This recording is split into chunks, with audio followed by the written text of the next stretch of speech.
Yo, it's Valentine's, baby. Pack your bag. You about to disappear.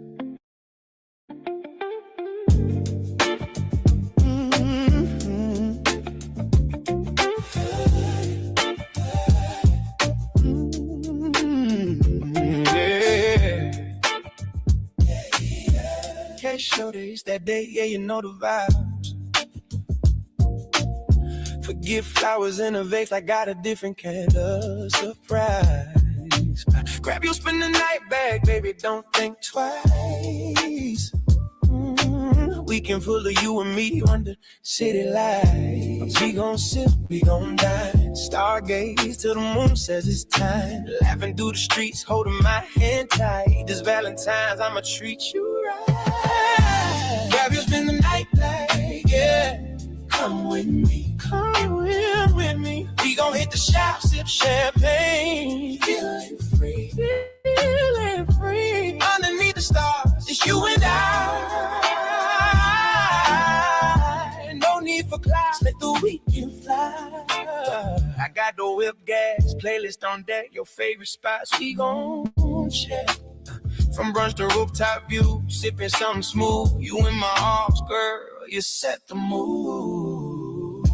We gon' sip, we gon' dine. Stargaze till the moon says it's time. Laughing through the streets, holding my hand tight. This Valentine's, I'ma treat you right. Grab you, spend the night bag, yeah. Come with me, come with me. We gon' hit the shop, sip champagne. Feeling free. Underneath the stars, just you and I, you and I. No need for cloud, let the weekend fly. Let it fly. Just pack your favorite heels, baby, don't be late. We gon' lose track of time, floating away. Candlelit dinner, city lights are stage. This weekend, love, we gon' disengage.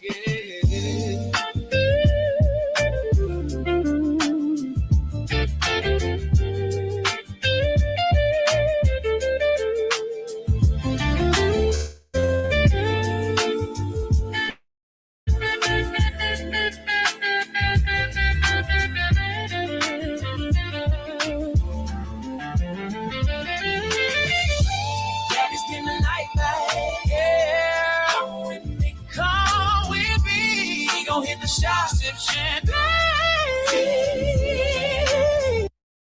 Underneath the stars, just you and I.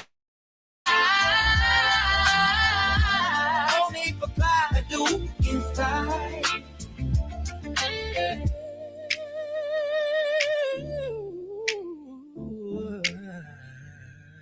It's Valentine's. Just you, me, the weekend.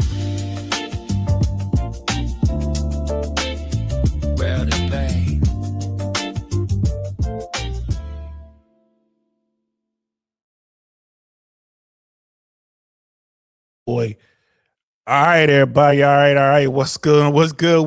Y'all, welcome to I Really Want to Know podcast, man. Y'all know we just trying to show some love to our people out there. Shout out to Lost in Translation. Yo, that's my man, 100 grand doing his thing. Just checking the audio. Audio's good. We still got the intro and outro and all that good stuff, guy, but I'm just trying to help my man out. And we also have the man, the myth, the legend himself in the building. This is Shah, y'all, is in the house. What's happening, fam? How you feeling? I'm feeling good, man. Thanks for having me back, Neil. You're one of the first collabs I ever did, man. I remember when you reached out to me. So when I saw you hit me up today, I was like, man, I gotta do it. I gotta do it. Man, I appreciate it because you blowing it up out there, bro. I gotta tell you, man, you are doing really good work, man. Like, I'm really digging like your growth, man. And I told you back then, like you the man. You're background and out of nowhere. You know what I mean? Because you have a very unique skill set, bro. And so what are you doing now, man? Like what's actually going on, bro? You still where you used to live? You move around? What's going on? Yeah, I'm still where I used to live, man. I started a new job. I kind of been a little quiet about that lately, but it's not unlike what I did before, but in a different type of it's a little similar but different, and it's been a lot to learn. So I'm real solid and set in there now, and I've got past all the training and stuff like that, and I'm just grateful to be able to put some bandwidth back on my YouTube, because I've been kind of laying low for a little bit. I've been doing all the collabs, and anybody who reached out to me, been trying to do my weekly streams. But other than that, just been doing that, and I'm just ready to look back at YouTube and try to make more standalone videos and dedicate more time to it. I ain't mad at you. I'm the same way here. I'm still retired. My thing is 2026. I really want to make a push on social media, because I look at it, I look at my analytics, and up until this point, I'm like, oh, I'm just having fun. I'm doing stuff. I chalked it up to, I got too close to some of the, the naughty boys in the YouTube world. But I'm looking at my analytics and like, nah, man, my stuff is way too low. So let me make a legit push. So, we're doing the Gumroad, we're doing the ebooks, we're doing on-demand videos, about to start our locals, going crazy with it. And then, like a night like tonight, man, I ain't gonna lie, man. Thank you so much for doing this. This is gonna be fun, because this debate, when I watched this debate, man, your name was the first name that popped into my head. I'm like, bro, I wonder if Shah is watching this. Yeah, I appreciate that you told me about it. I didn't actually know. So this will be my first watch through, which should be fun for the audience. Looking at it, though, it looks like a similar conversation to Andrew Wilson and Coach Greg Adams. That one I reacted to, and me and the audience listened to that. So this seems like kind of a part two. And my guess is this might have been brought on by that whole Sarah Stott controversy that was big on Twitter. So maybe it reignited some of these old could have been, yeah, it could have been. I think Rattlesnake, which I don't really like, I don't know who he is. Like, I could look and tell he's like real conservative. I think he just wanted to have this conversation and make it a debate. But this is gonna be good, guys. So we're sitting here just chopping it up, man, catching up. But we're about to get into it right now, man. So we're just gonna roll the intro real quick, and let's get into it. And we are live. What's good, y'all? Welcome to the I Really Want to Know podcast, y'all.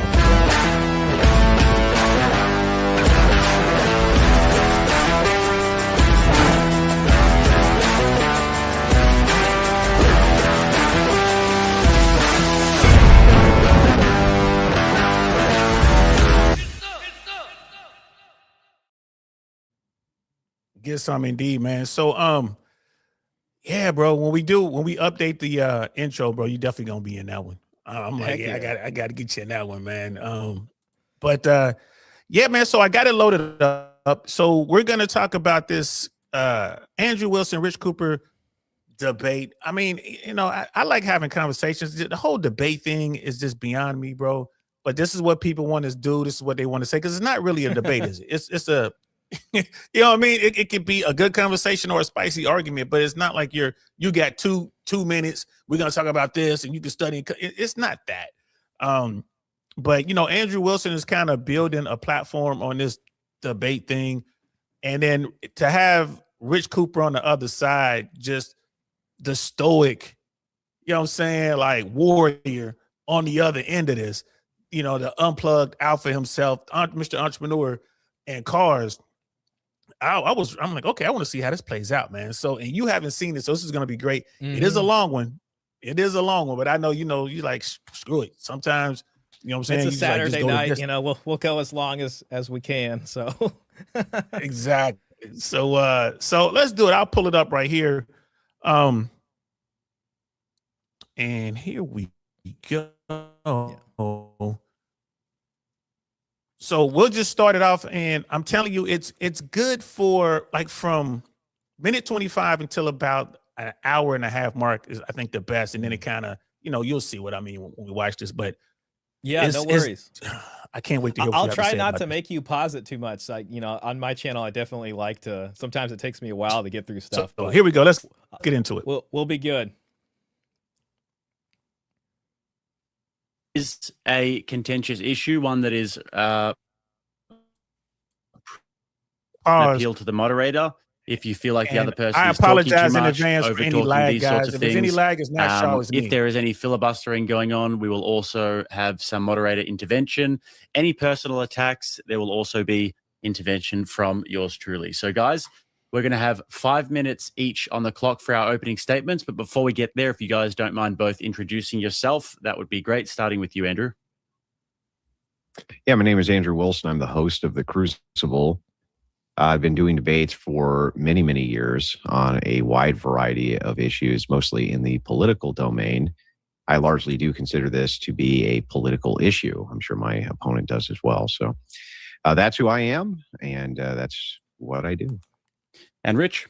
Yeah, Rich Cooper. Got a few YouTube channels. Been doing this for about 10 odd years. Entrepreneurs in Cars was the main one. Started doing some podcasting on the Unplugged Alpha after the release of the first book, and did a follow-up a few months ago on a second book. So first debate for me. I don't normally do debates, so it looks like I'm up against the champ today. We'll see how it goes. We will see how it goes. Perfect. Well, yeah, you guys have both been on the channel before, both friends of the channel. Looking forward to this topic. We're going to be doing 5 minutes opening statements, and then we'll be doing around about an hour to 90 minutes, depending on how much time you guys have got of open dialogue. And then we're going to be reading about a few super chat questions from the audience. So with that, Andrew, do you want to go first with your 5 minute opening statement? I can go first. Awesome. First, I'd like to thank my opponent for reaching out, coming out to the debate. I appreciate that very much. I do think that this is a critical issue.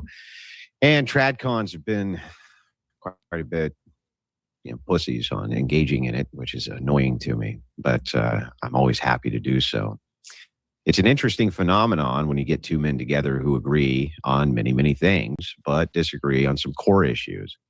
So kind of the audience is now in a position to see the clash of ideas and make up their own mind. That's what the point is.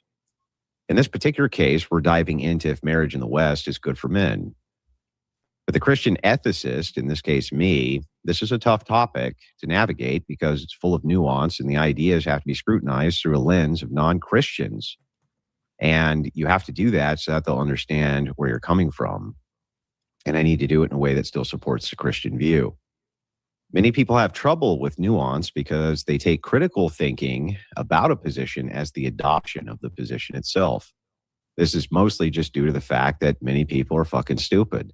And there isn't anything I can do about that, so I don't even try. Instead, I want to meet them where they are and criticize the portions of the ideology I think are incorrect and allow them to do the same. In the case of Mr. Cooper, we will tangle on this core idea. Is marriage worth it or not? That's what it's going to come down to. And to explore Mr. Cooper's view on this, I've taken some time to review a lot of his content. I haven't read his entire book, but I have read many excerpts from it. And so, of course, I'm not going to be able to glean all the insight. I just didn't have time to read it. But here's what I got of his basic view. His view is totally rational, according to both his book and online videos. Essentially, the view is that the risk of marriage is due to the overlapping of the state, and in the view of a contract, it's a really bad deal for men. Because marriage is a contract with the state, and the state is seemingly biased against men, men have a lot to lose when it comes to assets and their most important asset, which is their children, to rulings which are unfair to the man when it comes to divorces. This is mostly true, and you're not going to get any argument from me on this. Further, he expands that the chances of divorce are very high. He cites 50% in many cases, but it's actually closer to 40, at least for first-time marriages. But in the spirit of good faith, I'm also going to kind of concede that that's pretty damn high. So another point of concession there. The rub comes in when we start to dive into these numbers, as they're actually very deceptive. Let me give you an example of why we have to be cautious on this. Real quick before he goes into the numbers, man, where are you, Shaw, on this whole thing? Because I'm tell you right now, I'm more of a marriage is a bad contract guy. You know what I mean? It's a bad contract for somebody. And it's, to me, it's not necessarily the dude, it's the person who has less. So whoever has more money, more assets going into this contract is going to lose, be it male or female. And I just think that it's time for America to at least here in America, we got to rethink what's going on with these marriage laws and family court in general. What's your take going in? Yeah, I mean, Definitely, I would say the way we do marriage and the cultural expectations around it, which is typically man provider, leads to a bad deal for men. And, Andrew's already pointed out here that at least Rich's position involves the state, or at least one of the biggest reasons why he thinks it's a bad deal for men is because, you're getting the state involved. And if you're doing this simultaneously with our, prevailing understandings of masculinity of men being providers, typically that puts the man in the position to have more, to be investing more materially and financially into the marriage. So it's a bad deal that way. So personally, myself, I think I have something in me where I'm always trying to look at a bit more optimistic about marriage specifically. In general, the idea that the state contract and the expectations around how we go about that and engage in that contract, I think, is a terrible deal for men specifically. I do think marriage is a positive thing as opposed to, kind of being out there and being with the new woman every day. I think that is a high risk lifestyle in its own way, So for me, when it comes to the state, like I agree with Rich, all that stuff is bad. But one thing, I noticed, especially with trad cons, or like I was reacting to Matt Walsh the other day, and they never make this delineation between if they're talking about, maybe a marriage in a religious sense only without the state, or if they're talking about the state and everything all together. So with the state, bad deal for sure.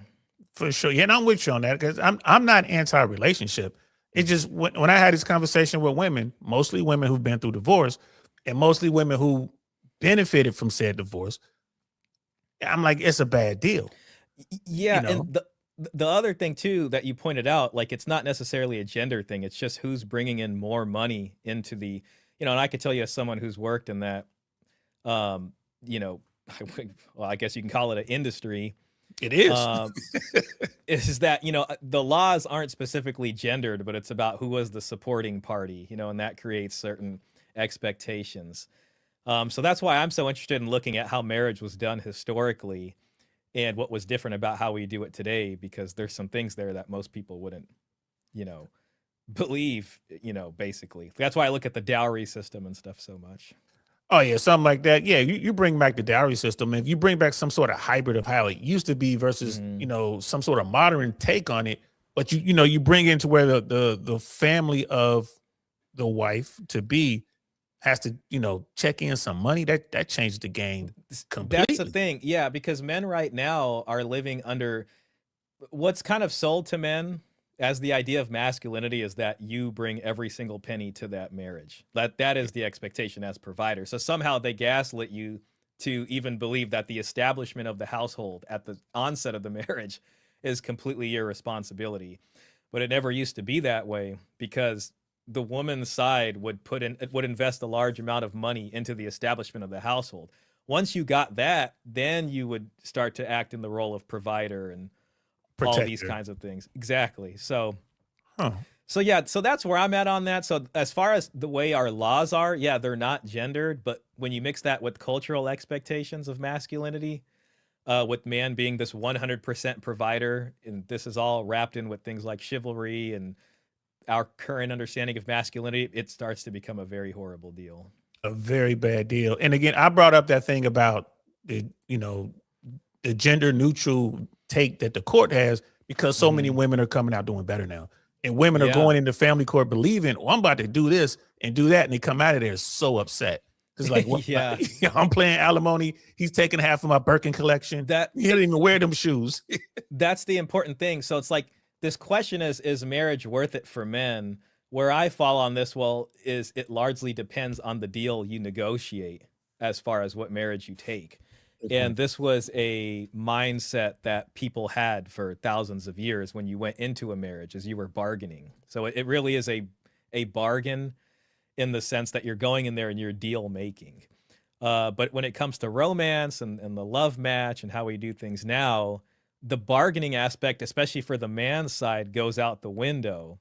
And it's more so the women who are allowed, or culturally expected to look at you and say, okay, does he make enough or whatever? But from the man's side, what's she bringing?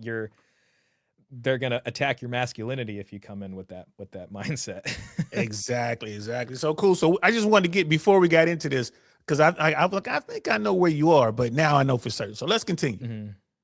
Cited reference by the manosphere is that while it's true, men are most of the workplace fatalities which happen in the USA, especially the total, these fatalities are quite low. You'll hear feminists talk about this as well. That's kind of an overlap that they have, at least in totality. But the reason why this is important is because when we break down the fields in which men are actually dying, the majority of them are in construction, logging, and fishing. So if you wanted to mitigate risk when it came to work, for instance, you would probably tell men not to avoid working in jobs which are physically perilous, but to avoid working in specific jobs which are very perilous, because those are where you're going to incur the most amount of risk of death. Which means in order to avoid these risks in the workplace and serious injury, these fields are likely best avoided. And that's how you would do risk mitigation in marriage. It's no different. There are high-risk groups and there's low-risk groups. The Amish, for instance, have an almost zero divorce rate. You heard that right, 0. You can source this from Amish studies at Elizabethtown College, with researchers confirming this. Mennonites are about 1%, Mormons 18%, same with Catholics, Orthodox Christians even less than that, 11% to 12%. Muslims very low as well. Atheists surprisingly have only an 11% chance, but that's because they basically avoid marriage and get married very late in life. Christians in name only, or what are considered nominal Christians, these are people who don't go to church, they don't really do much in the way of religious practices, actually have a much higher percentage rate of getting divorced because of the self-ID. And there basically isn't anything to distinguish them from secularists or agnostics, and that's why those numbers are so high. When broken down by group, it gets even more low the more religious you are, and if you add a prenup to it, the risk becomes almost non-existent for most people. Suddenly, the threat of divorce seems actually quite low, depending on the group you're a part of. While I would suppose you wouldn't want to be part of the 17 or 18%. I definitely, I can hear what he's saying, but I think he's selling it a little bit too hard about your risk becoming, almost zero. Amish especially, they specifically live around this idea of not adopting certain technologies and stuff. Now, I don't know. I've never met any Amish or been there. Maybe they all have iPhones now or something. That would be hilarious. Yeah, but I can understand his argument about risk mitigation. I think Matt Walsh tends to come off that way. He'll say, yeah, it's almost 50%. But it also, depends on who you select for. I think the other side of that coin is you select for a certain thing and they might actually be that thing at the time of marriage. But as marriage develops, one side of the equation can completely change their entire belief system and value system. And then suddenly you're married to somebody else. They may not have been a feminist at the beginning. But later on, after, 15 years, they decided that's what they're going to do now. So it's very hard to spot that. I think Andrew would disagree with me. Matt Walsh, for instance, it's kind of funny because Pearl was reacting about this whole Sarah Stock thing. And Matt Walsh in his most recent video said, well, you got to be able to spot these kinds of things before you get married and all this kind of stuff. And it was funny to Pearl because when Sarah Stock had posted this picture of her ring and saying, I won, she was the only one who kind of sensed something was wrong, but everybody else came to her defense. So she was like, Matt, if you couldn't spot that, like how are all these guys supposed to spot this? So the issue, it seems like, you can sit here and try to mitigate for all these things, but at the end of the day, the deal is still lopsided and bad because you're still bringing in everything and investing everything and leveraging everything, where this person is not, and you have the sort of Damocles above you where they have this option to leave. They do. And, the trad-cons and the religious folks, to come up and say, well, we can fix this problem just with faith. I was like, faith ain't going to save you in the court of law in the United States. It's like, well, like even the Amish are U.S. citizens. If you had a woman or a young girl who's in a situation and you know what? She's like, I'm tired of it. And she can somehow get away from the village or whatever, get her hands on an iPhone or Android and call 911. They're going to come get her out of there. She's going to wind up in court. She's going to be able to get wherever it is she's trying to get. Yeah, like exactly. Yeah, your religion, your faith is not going to save you. And that's the thing the tradcons keep hammering. I guess what they're saying is, well, if you find a woman who's really religious, you don't have to worry about her using that option. And then folks like myself, probably you, Rich Cooper, saying, what? But she still has that option. Why risk half to 2/3 of your stuff? Yeah, and that's why I look at it more from the actual material point of view, in the sense of like, what are the economics of this, of these two people coming together?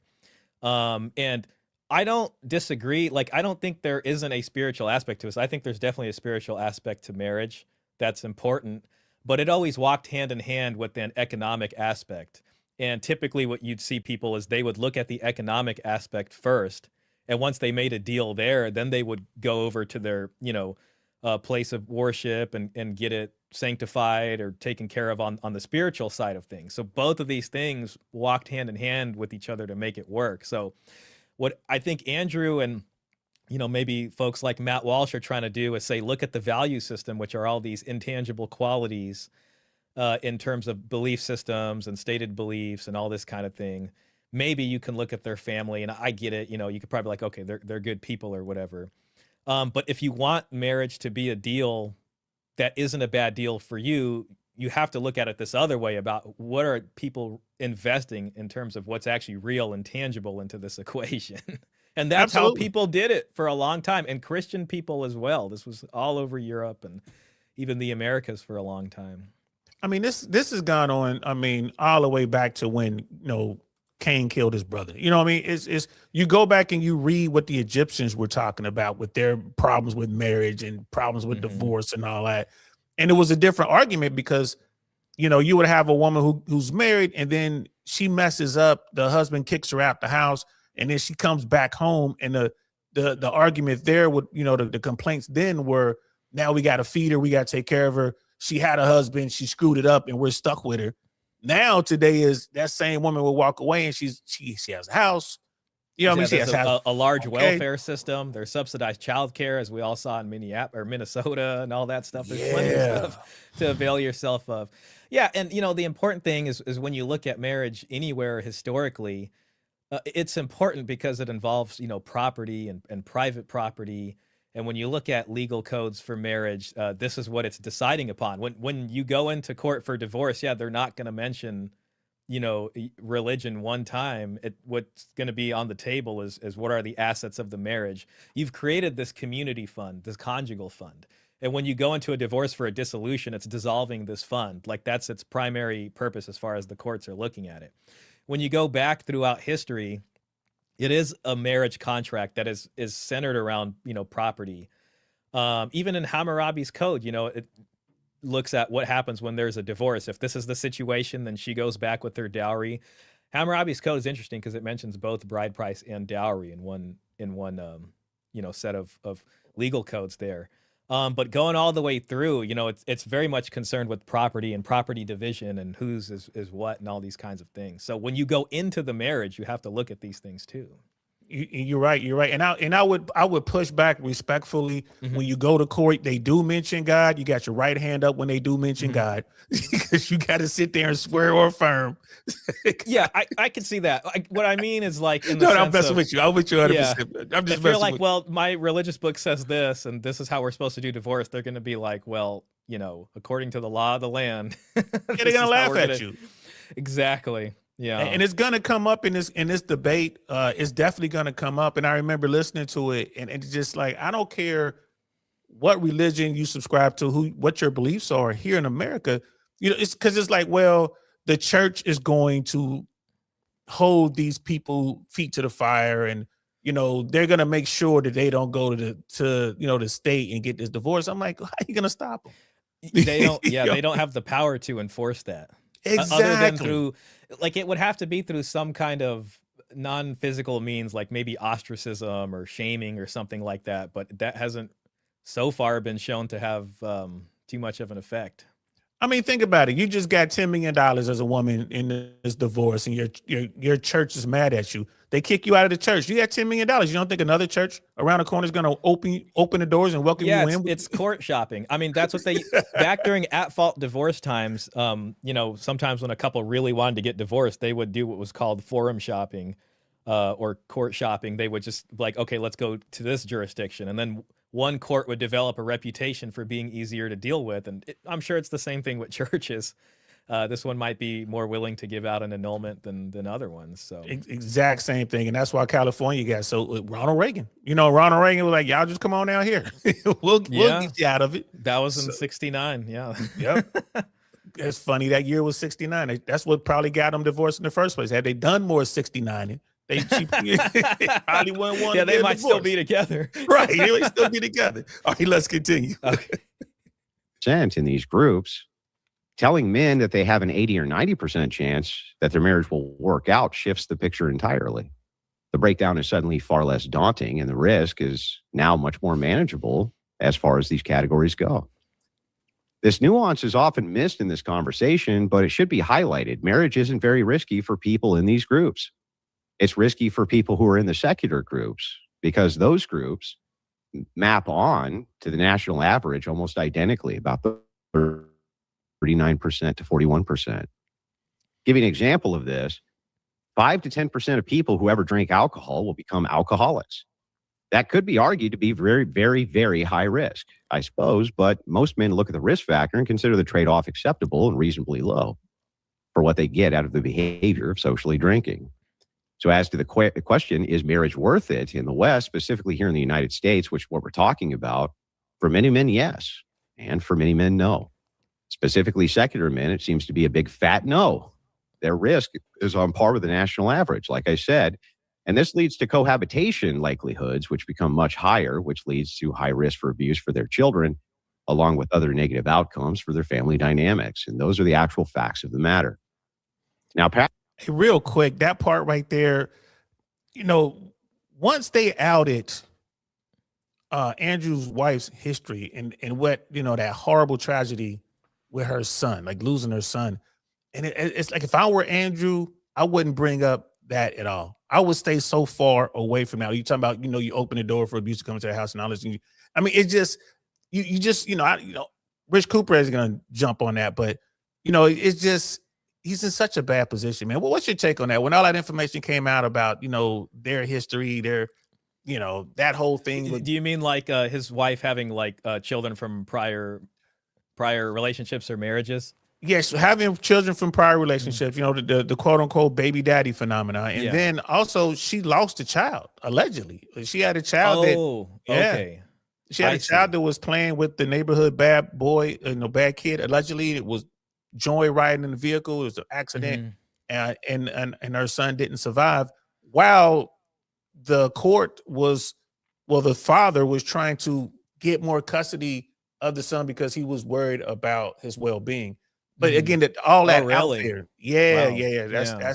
That's allegedly. Guys, and the child was in the mother's care, and then ended up, yes, a tragedy happening too, and while the father was trying to. So it kind of, I guess, in the sense it's showing that someone who's religious also is kind of doing the same thing about, that parental alienation, possibly, if the story is true and all that kind of stuff. I guess when I think about it and I look at it, it just tells me that Andrew is operating from the romantic ethos as far as a choice and marriage goes. And, I don't know if he's selling this idea that, if you go, you're going to find this chaste woman who's, a virgin. And if you guys just stick with the church, that's going to be it. Maybe he is. I'm not sure. But if that is the ideal that they're selling, sorry, I keep thinking of this Sarah Stock situation because she's right about. But bro, even with that situation, that's just humans being humans. I tell it to my friends all the time. You talk about the conservative, like in politics. You talk about the Republicans, how conservative they are. They're all church going. They're all wearing crosses. What I see from it is that, in order to get this deal of this supposed submissive person and all these things that follows your lead, it's just you have to take a little bit of the bad stuff in some regard somewhere in that equation, as far as like, if you're going to sell this idea that yes, women are going to follow the man's lead and they're going to do that and they're going to play the role that, you know, we're all grown up to believe, it's like somewhere in that Disney fantasy is some reality in there. And it sounds like that's the reality he had to put up with in accepting that deal with her. You know, conceivably, she could probably still leave him and it would still be a bad deal and all this kind of stuff. So it's like, even if you go in there and you try to save somebody or give somebody a good deal, they can still screw you over later. My guess is he probably took the deal because they were probably in love and it was based more on this romantic kind of thing, instead of other stuff. I don't know what his position was before when he decided to marry her, but to me, you know, like, you know, I worked at a child support office, so it's like I have this very, like, I guess it just doesn't faze me because I've seen so many people in so many situations that are, you know, frankly not good or not ideal, that it's just like, oh yeah, of course, you know what I mean? Like, I'm not even surprised. Like, yeah, of course that's the case. But if you're selling this idea of like purity and that this is what it's going to be and, you know, this is what you can expect, then, you know, you kind of have to take that with a grain of salt and say, no, well, even he himself, you know, has to put up with a bit of the reality pile here. You know what I mean? To come with whatever this fantasy is that you want to live in. Exactly. And as a professional heathen, I've been a professional heathen my whole life. You know, I was raised in the church and all that. Like that's where I learned so much of my game is watching things unfold in the church. Mm-hmm. You know, it's so when I hear these stories, like I was saying about the Republicans and the conservative folks, I'm telling you, it's been my experience. Of course, guys, it's just anecdotal. Haven't done a study, but I'm just here to tell you, man, like most of the people who are wearing leather and have gag balls and all kind of crazy stuff, bro, they vote Republican. I'm just saying, man, past a lot of them that I've run into, and they go to church religiously. So, like you'd never guess, huh? But then it's just like all of a sudden it's them. It's like the more straight-laced they are on the outside, they have like more of these appetites that have been hidden until they become some weird, I don't want to call it, you know, some kind of thing like that, basically. Gag right. And here's the thing. And my thing is, they're responsible. They're safe. They're adults. They're doing their thing. This is what they like to do. You know, no one's perfect, but that's what when I hear this stuff and it's like, oh, religion is going to save you. I'm like, it's not, man. I can't tell you how many religious married women have come at me and you don't know they're married. I mean, most of these women won't even tell you they're married until after the deed is done. Yeah. Which I'm like, that's lethal. Yeah. Well, you know, and the thing is too, is like people will come up with a lot of rationalizations in order to do that. Whether it's demonizing someone else or demonizing the ex-husband and saying because of him and that he ruined everything and maybe it really wasn't his fault. So these people who are trying to, I guess, live within certain parameters based off how they sell themselves and advertise themselves or cosplay themselves, they have to come up with a really good convincing story to justify why they're over there. You know, and the other thing is too, is I think religion, at least a lot of religion, tends to go this route of whatever you happen to do, like you can always be forgiven and they will accept you back, you know, with open arms. So I think most people kind of have this attitude towards it, like, well, you know, I could come back and right. Just so long as I don't die while I do it. Like if you get caught in your sin, you got a problem. But most people are like, yeah, I'm gonna bust this one real quick. It's always more of a scandal with them too, because they're portraying a certain type of lifestyle, I guess, and they're really living something else or hiding it. So it always comes up. It's just like, it's just more of a lifestyle, you know. And again, I think the proof is really in the works, you know, and it's amazing to me that religious people will allegedly bring up their children by these values, but then when it comes time for marriage, arguably the most important thing that a parent should be concerned about for their child, they kind of just throw them out to the wind and say, good luck with the game of romance out here. But, you know, again, it was never like that. They were meticulously working and saving to try to give their children the best shot at the best marriage they can get, because not all marriages are the same. You know, again, marriage is a bargain and it's a deal-making process. And for pretty much all of marriage history, parents were concerned about this deal-making process. But nowadays, it's not like that. It's more about putting love and your own, I don't want to call it selfish, but your own individualistic desires at the center when it comes to making this deal. And that's just not a good recipe for a long-term deal. Yeah, you're right about that, man. And then, Andrew Wilson goes with this very, very well-spoken, these opening remarks. Looking forward to hear what Rich has to say to all this. Yeah, I'll say because he pointed it out, like, Andrew is like a seasoned debater. You know what I mean? Where Rich said I don't know if he said this was his first debate, or he doesn't really. I've seen him in like panel shows. Okay, oh, it is his first. Yeah, this is like his first probably real serious debate. So when I'm looking at Rich Cooper, I am trying to keep that in mind. So I guess like I see he's the underdog, but I'm not trying to just let him get crapped on. So I could think maybe he is trying to say something here, and I understand he's not a professional at this, basically. So yeah, and that's the thing. That's why when people ask me to do debates, I'm like, I'll have a conversation. I'm not debating. We don't, because they're like, well, let's set the ground rules up. We don't need any ground rules. Let's just talk. Don't let them talk too much. Don't let them cut me off too much. Just have a conversation, and we can look at each other's data. I have no problem looking at your data, but I don't want to go like this thing. Andrew Wilson, this sounds really good. He's saying all these things, and it's just like, when we gonna get to the back and forth? Yeah. All right, so here we go. Perhaps my opponent and I can agree these are facts, but he still feels the trade-offs aren't worth it, and we can dive into that. But I always view everything as a trade-off. Everything politically is a trade-off. It's always risk versus reward. Somebody's always going to get the shaft. So with that, that's my opening statement. And I would like to dive into these issues when my opponent's ready after his. All right, Rich, you can have 6 minutes or so. Take as much or as little as you'd like. Yeah, I won't need it. No, marriage is not worthwhile for a Western man living in the West. Thank you for attending my TED Talk. All right. Let's get started, boys. Okay. So when you, and to your point, like, Rich is like, man, I'm not even going to try. I'm not even playing this game, bro. Let's get to the conversation. Yeah. Well, shout out to him. So here comes the fun part. The part here everybody, comes the fun part. Here comes the gladiatorium or whatever. Exactly. Get your fingers ready, guy. Get your fingers ready. Here we go. You say that marriage isn't worth it for men in the West. How are you viewing that? Are you viewing that through risk assessment? You're just doing like a basic risk assessment for men in general?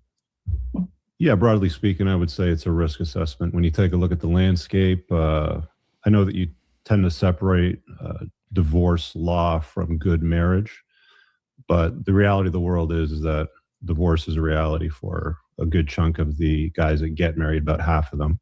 I know you're quoting divorce rates under 50%, but it seems widely accepted that when you blend in second and third marriages, it's well over 50%. But we'll just agree to disagree on that point. But yeah, well, hang on. Maybe we can get a point of clarification. Sure, go ahead. That first marriage is about 41%. Second and third marriages actually get higher. Sometimes with 55 to 60% is cited then.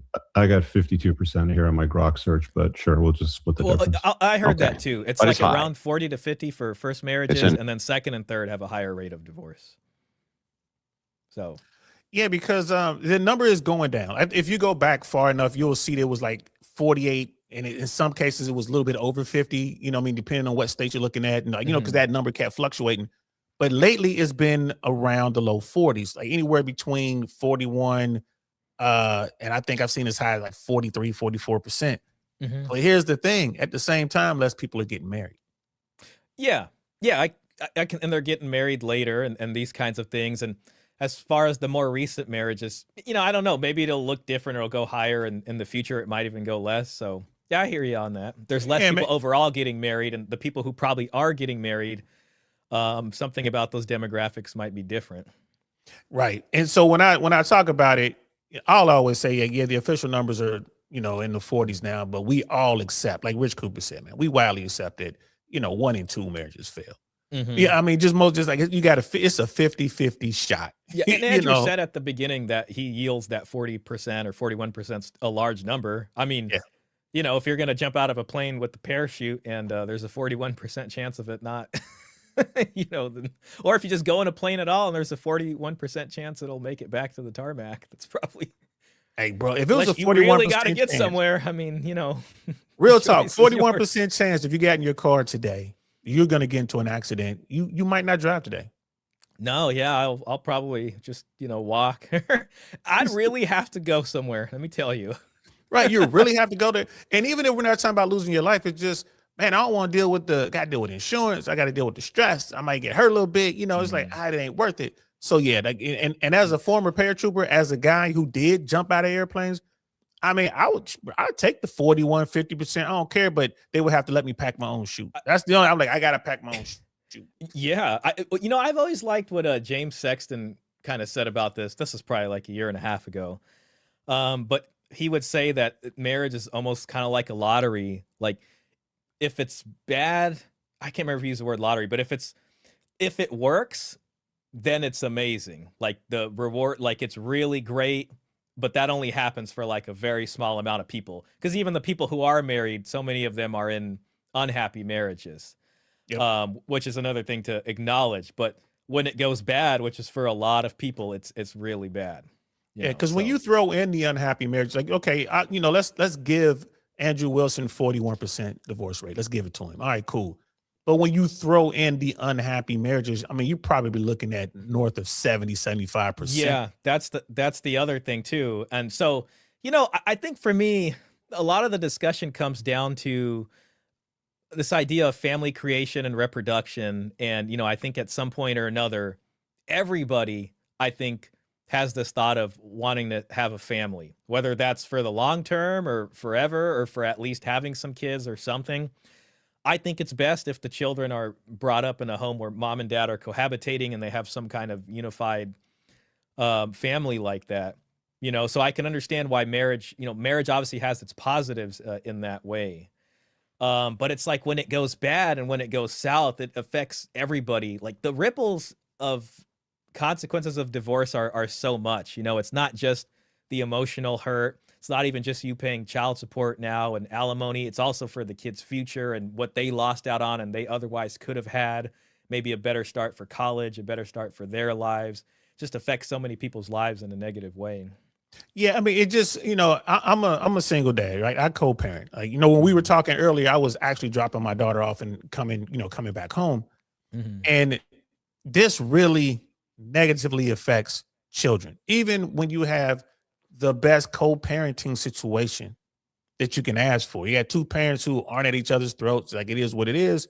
They're doing the best they can for the child. The child is still stuck between two worlds.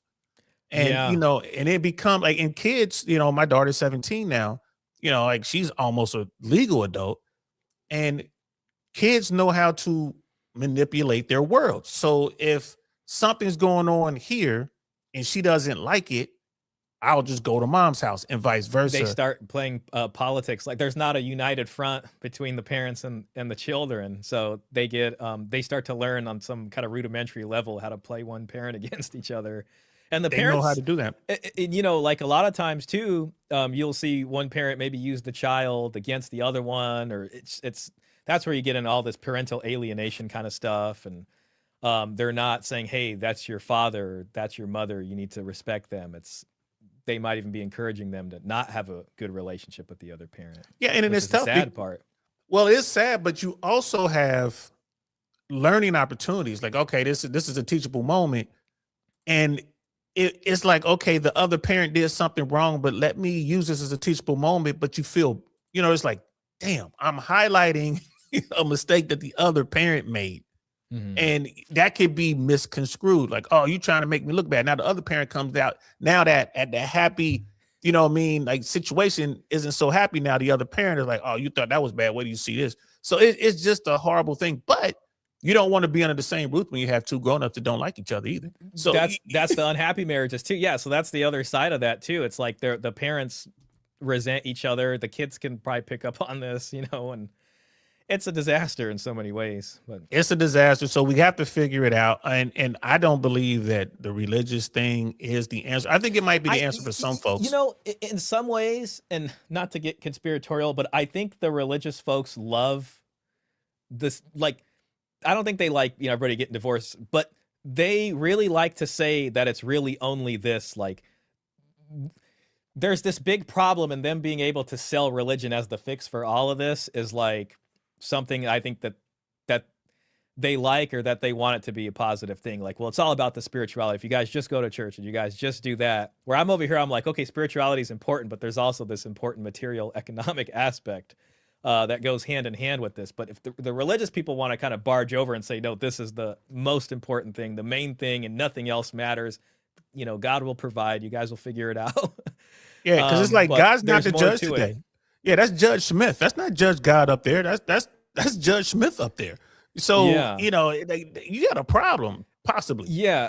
There was a newspaper I was reading from about like 100 years ago, and they were talking about, you know, the issues with marriages because the love match was becoming popular. And the lady who was writing was saying, you know, it might be a match made in heaven because of the romance, but the couple has to carry out their marriage here on earth. And that's where more pragmatic things need to be considered. That's fire right there. So the debate is about to get good. I did watch this, but I was doing a lot of stuff that was on in the background, so I don't remember everything. I do know that we're coming up on in about 10 or 15 minutes. It's gonna get juicy. It's gonna get a little juicy. I think you're gonna really enjoy it. So I guess we get back to it. Mm-hmm. Naturally high. Yeah. The question becomes though, why is it that this is always assessed as a monolith? We don't assess anything else like that. Like how I was just speaking about workplace fatalities. You wouldn't tell men not to work with their hands because it's risky, but you might advise men not to get into really high risk fields where working with their hands is going to account for those negative outcomes. How come is this always grouped as a monolith instead of being grouped into individualistic groups and assessed on high risk, low risk, which is what you would do with basically everything else on planet Earth? Yeah, sure. I'm happy to answer that. Well, when you're talking about marriage, you're not talking about jobs and careers because jobs and careers vary. I mean, I'll give you an example. When I was in high school, I did a co-op course for auto mechanics. And I've always been very interested in cars. I'm sure you're aware of that. So it's a hobby of mine. It's more of a pastime. It's enjoyable. And I realized working on cars at the time, because they used a lot of asbestos on the drum brakes. And I was always assigned as the guy that was going to do the repairs on drum brakes for some reason. Shocking, you know, they give the kid, the new guy, that job. I didn't know a whole lot about you know, the toxicity and you know, the damage that you do to your body and your lungs over time until it hit me like a frying pan to the forehead. And I decided, yeah, I'm not going to do this job. This isn't something I want to make a career out of. Let's find something that's a little safer. So I moved from working with my hands and fixing cars to office work, I guess. That's a good point. You don't really have that choice with marriage. It's like if you live in a way that looks like marriage to the state, regardless of whatever it is you want to call it or how you want to blanket it, the way the government works is they examine your relationship. And even if it wasn't a marriage or even looked like marriage, there's been a number of circumstances and cases, which I'm happy to talk about, where they called it a marriage, even though the two people together did not call it a marriage and the people around them did not call it a marriage, or their kids did not call it a marriage. So I know Bruce Cooper's from Canada, so I can't remember exactly, but I think common law is a little different up there. It might be more pervasive. So I would need to double check that. But so from his perspective from Canada, I can definitely see that being the case. One of his big things is know what the common law, you know, regs are in your state. When he's talking to Americans, he's always saying that, like, hey, man, be careful, you know, find out exactly what constitutes common law because there's going to be a problem. I think he's on that because of where he is in Canada. You know, they you know, they do things differently up there. I was talking to some friends of mine. I'm like, man, I ain't trying to live in Canada. I don't even know if I want to go visit now. Like, y'all on some wildness up there, bro. I visited Canada recently, and you know, I had a good time. Shout out to the Canadian folks. But yeah, I hear you. Those laws are a bit scary. Yeah, 'cause I was looking at going to Toronto. Like, I want to go to Toronto, but you know, it looked like fun. But I was like, I don't know, man, because who knows what I might get myself into. I still got a little, I'm old, but I still got a little game in me. Oh, here we go. I have a shout out to Donald J. DeMarco in my chat. And he's from Canada. 2 years common law in Ontario. So it looks like if you're cohabitating for 2 years, if I understood that right, then yeah, that's common law in Ontario. So I wonder what constitutes cohabitation. Is it like 3 days out of 7, 4 days out of 7 for more than 6 months? I wonder. I'm sure they gotta break it all the way down. Yeah, that I'm not. I've never actually heard about if there's specific days that they would look at it like that. That might be up for the court to decide. But if you guys are both holding out to live at an address and, you know, living and receiving mail there, then, you know, that's your guys are cohabitating, living in the same domicile. Yeah, I knew some old school dudes. I want to say maybe this was Ohio, maybe California. I can't remember which state, but somewhere here in the U.S., right? Somewhere in the continental United States. The guy would never spend more than 3 consecutive weeks with her, or let her stay more than 3 consecutive weeks with him. Oh yeah, in order to mitigate and to, you know, get around whatever the specific thing was. That's interesting, man. That'd be some good stuff for people to know at that point, just to not get caught up in that. You know, whenever I look at it too, I know it's gonna be probably up to the court, but I would be really interested in hearing about that. That's fascinating. Yeah, we definitely gotta look into that. Let's do a little research, like some unofficial research, just to see what it is. I'll check here in Florida what it is in California. You know, because a lot of people will say, well, just don't have your mail delivered there. But if you're there, you know, 8 months because out they're of 12, going to bring you in. They're going to ask you pointed questions. She's going to come in and say, this was here. This is this. Here's my log of all the times. And they're going to be like, on this day, like they will go through it about where you were. They're going to ask you pointed questions. And they're going to try to establish that, you know, in court. And then pretty soon your own testimony is going to give you up and all these kinds of things. And nowadays, you know, it's like, here's my fob. You know, here's a printout of all the times my fob was opening doors and closing doors, and you know, here's the video footage of me going in by myself, walking in. You know, so the good thing about the U.S. is not, you know, most of the states aren't common law marriage like that. I know cohabitation is an important thing, so that can change some things, but you know, as far as actual like marriage contract goes and a common law marriage, you know, at least there's some mitigation against that. Yeah, shout out to your man though for giving that information. Like, because man, like I say, I hear crazy stories about Canada. Heck yeah! All right, here we go. Wouldn't that lead to my point though? So if it's the case that you're not advocating for marriage in low risk groups, that is necessarily going to lead to a larger amount of cohabitation. You're not protected from the state when you cohabitate, and the outcomes are generally worse anyway. But it doesn't really, none of this actually answers to the question of, if it's the case that certain groups and certain belief structures and certain ways you live your life lead to a much, much more diminished chance of divorce, then why would you advise people, like, for instance, let me give you the easy example, the Amish. What would your objection be to Amish people getting married? They basically never get divorced. Yeah, and that works out well for them. Can you pause it for a second? Right now. Yeah. Sorry, this is my problem. I keep pausing. I know we got to get to the fun stuff, but you know, when it comes to the no, Amish, that's fine. We good, bro. We good. In order to look at their divorce rate, you know, I think an important thing would be like, how does their economy work? You know what I mean? When they get married, how are the households set up? How much parental involvement is there in setting up a new household? What is the community involvement there? Are they coming together to help these folks make a new house? Like, what is it really? Because their divorce rate and their way of living might be so different because they're taking a host of pragmatic factors into consideration, and it's not just, you know, spiritual beliefs, you know, on the face of it or whatever it happens to be. So when it comes to all these very real economic factors and the incentives that are built into their system, like, what does that look like exactly? And I think that drives towards something that's, you know, I don't think they're actually practicing a dowry system, but it could be something that's not unlike that because they're taking in a lot of considerations about how they live, what technology they use, how they make their money, and who owns what and what contributes to the formation of a household.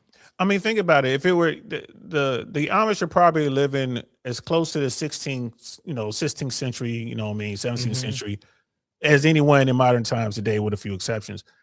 So back then, if you were a woman and like, you know what, I'm tired of this, and you just want a divorce, you're not just leaving your husband in your house, man. You're leaving the entire community, which means you're out in the wilderness by yourself. Like, you're not gonna survive, literally. Yeah, exactly. Well, that's the thing. I mean, it wasn't these modern industrialized urban megacities that we live in. Class mobility and the economy and jobs, it was very different back then. So people were confronted with that, and they had to make appropriate decisions. Otherwise, they were going to be taking a huge step down, and it would be very challenging for them. Very challenging. What are you going to do? You're going to leave your Amish village and go over with the Puritans or go over there with the Pilgrims. I'm about to go over here with the Pilgrims. Really, what's most likely to happen is you're going to end up being a laborer somewhere, being paid not very much, and living off handouts and charity if you're lucky enough, or if you're if you're a woman, God forbid you end up in the building behind the tavern that starts with the B, in order to feed yourself. Exactly. So it was very different back then. It was and this is what the religious guys, sorry, go on. I was like, the religious guys, and the point Andrew was trying to make is like, bro, you're not, it sounds good.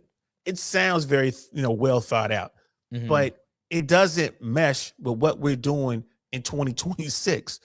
It's just like, bro, I'm not buying it. I'm not buying it. It sounds like you're not really buying it either. Yeah. Just the Amish, aren't they very well known for avoiding technology? You know what I mean? So it's like, well, we have a very different challenges based off the technologies that we have now. I always call technology the X factor. Definitely the X factor. And I believe, I don't know if it's true. I've never seen it with my own eyes, but they talk about how the whole community comes together and they build houses for one another. Imagine that you get married, like and the young man and young comes woman and takes care of the house. Yeah. And then like providing after the household has been established is a very different order from providing the entire household and every single other bill and her whatever her whims are, because this is all based off romantic love and she's up here and you're down here and you're serving, you know what I mean? So, and again, just to reiterate, for much of especially monogamous marriage history, the dowry would constitute you can say like 3 years of the father's salary that he had saved up. Imagine getting 3 years of the bride's father's salary at the time of marriage. Wow. So she's coming in with $300,000, like a house around where I'm at's $550,000. That's going to solve a lot of problems. Then I'll have my savings in the house is pretty much done. Okay, let's pay the bills and provide going forward.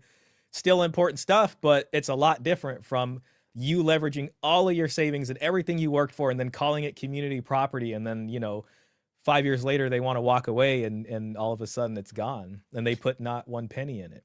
Yeah. And even in the scenario that you just brought up there, your dad kicks in $300,000, right? You get married. So that, like you said, that's basically half of the startup cost for this relationship.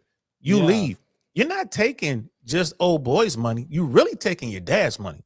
Exactly. Yeah. Well, that's basically what it is. So this provides at least a little bit of incentive. First of all, it's an incentive to attract a higher status male. So you're attaching this to your daughter, and you're saying, "Hey, Mr. High Status Male, I want you to be monogamous to my daughter only. I want all your resources to go into the children she's going to have, and for her." Where otherwise, and this is what we see now, the higher status males are enjoying multiple women. Why? Because they can, and because monogamous marriage doesn't seem like a good deal. Like, you have to wrangle the high status guys into a monogamous position, and that was one way to do it. Yeah, and even back in the day, the top tier dude, the high status guys and the top tier dudes always have multiple women. We talk about royalty and all that, anyone with title. And then you had the guys like, Cyrano or, that's true. Like there were concubines and stuff like that. The difference is the position of wife. Like a monogamous society class then would be just you only have one wife, and the wife occupies a station and her children occupy a higher station than a concubine's children or some child out of wedlock. Exactly. Basically. So they have rights to inheritance and stuff as far as she has title. Like she has exactly. Title.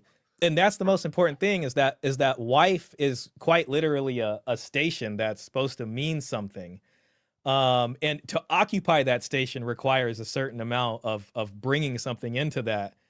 But nowadays it's more about, romance and I guess you could say even back then it was about game, because you still would have that woman with title and all that stuff. And Casanova, the original Casanova, is still blowing her back out. Like, think about that. That dude was so cold with his game that his name is still synonymous with being the Giga Chad Casanova.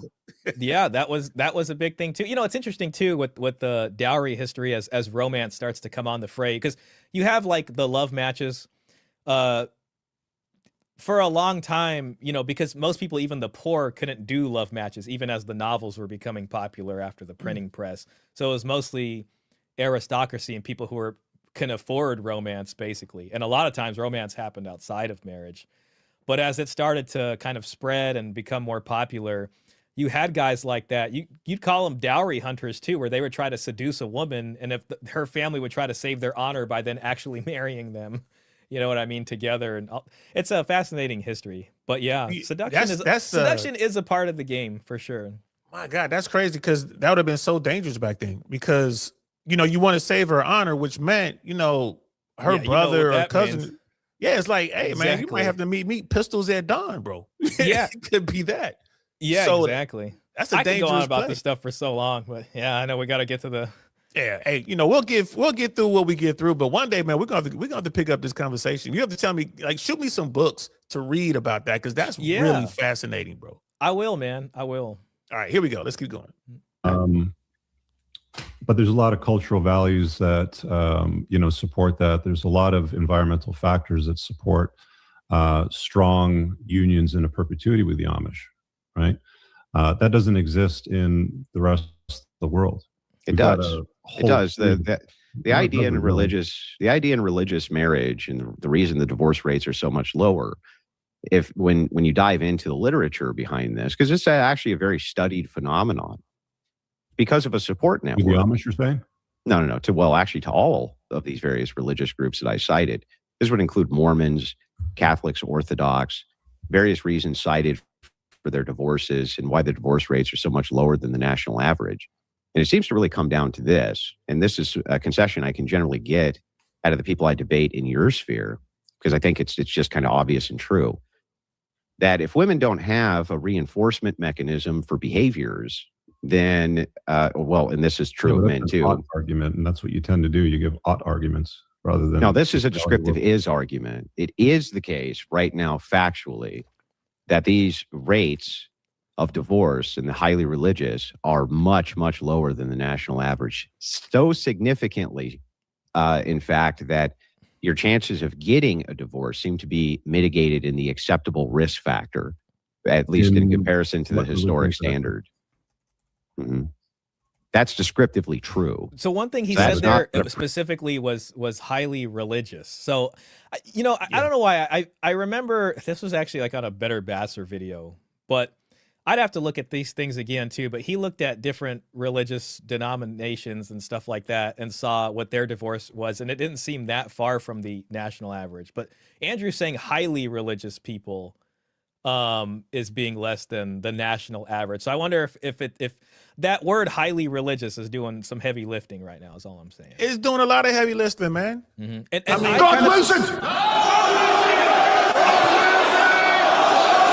That's all it takes. It's like they're saying God wills it. Yeah, I also suspect that he's talking about a support network as far as reinforcing the woman to stay there. I think there might be maybe some other factors at play as far as this support network that could be economic and actually material. I don't know, though, but there might be other factors there that are more pragmatic, that aren't just reinforcement of religious belief in terms of like shame, or, you're going to be excommunicated or something. But maybe, I don't know. But I just noticed that highly religious people. So maybe there's specific stats he's looking at that delineates between religiosity in terms of like, how often are you guys both praying together at night? I don't know. That's what they're always selling, though, is, But here's the thing. If you're saying that today's religion, for the hardcore religious people, they're kind of getting down the same way that people got down back when the Bible was written, right? Mm-hmm. That's not true. Because if the Catholics, for example, were really hardcore Catholics like they were back in the 40s, 50s, and then all the way back, to Martin Luther or whatever, with the split. Mm-hmm. If the Catholics were hardcore like that, most Americans wouldn't be able to get married. Women aren't pure anymore. Guys aren't beholden to the church like they're supposed to. So you wouldn't even be able to get a lot of people marriage. wouldn't even. Yeah, you would have already been kind of crossed out of that pool of people that even qualify for this in some way. And that's where things like people come in and they get forgiven for everything again, and then they start off the born again, the born again, this and that. And which, again, I'm not knocking it, man. For whatever it takes for you to get through this life, man, by all means, go ahead and do it. Don't hurt nobody else. Just go ahead and get down. But I can't buy into this ultra, orthodox religious thing when we both know that's not the case. They're letting any old body come into their church, right? They're letting any old body get married. I can see them say, okay, you sinned, you messed up, you could come back into the church, but we're never going to sanction another marriage. You know what I mean? That kind of thing. I think that's what it's supposed to be. From what I've heard for Catholics, it's like they can get secularly divorced, but the minute, or at least now they give out annulments, and they made annulments easier to get, but it used to be like when you get remarried, you're technically living in sin and fornicating as far as their beliefs go. So then, you're not allowed to do that basically. But nowadays, if they give out annulments really easy, then it's kind of like a loophole for all that. It's a loophole. And my thing is, this is why I can't get behind it. It's like, bro, you made a promise with God and your family, and you just want to break it 2, 3, 4 times, and it's okay. Yeah. The other thing too, I mean, I look at Christianity a lot because obviously the culture is heavily influenced by that. So I'm very interested in the laws and how we got the laws that we did get. So looking back, you have to look at that also to see maybe what the beliefs and understanding was. But I think it's interesting for Christians because a lot of the belief is that, you're only supposed to get married to one person and one flesh and all that. But, other religions, divorce isn't looked at the same way.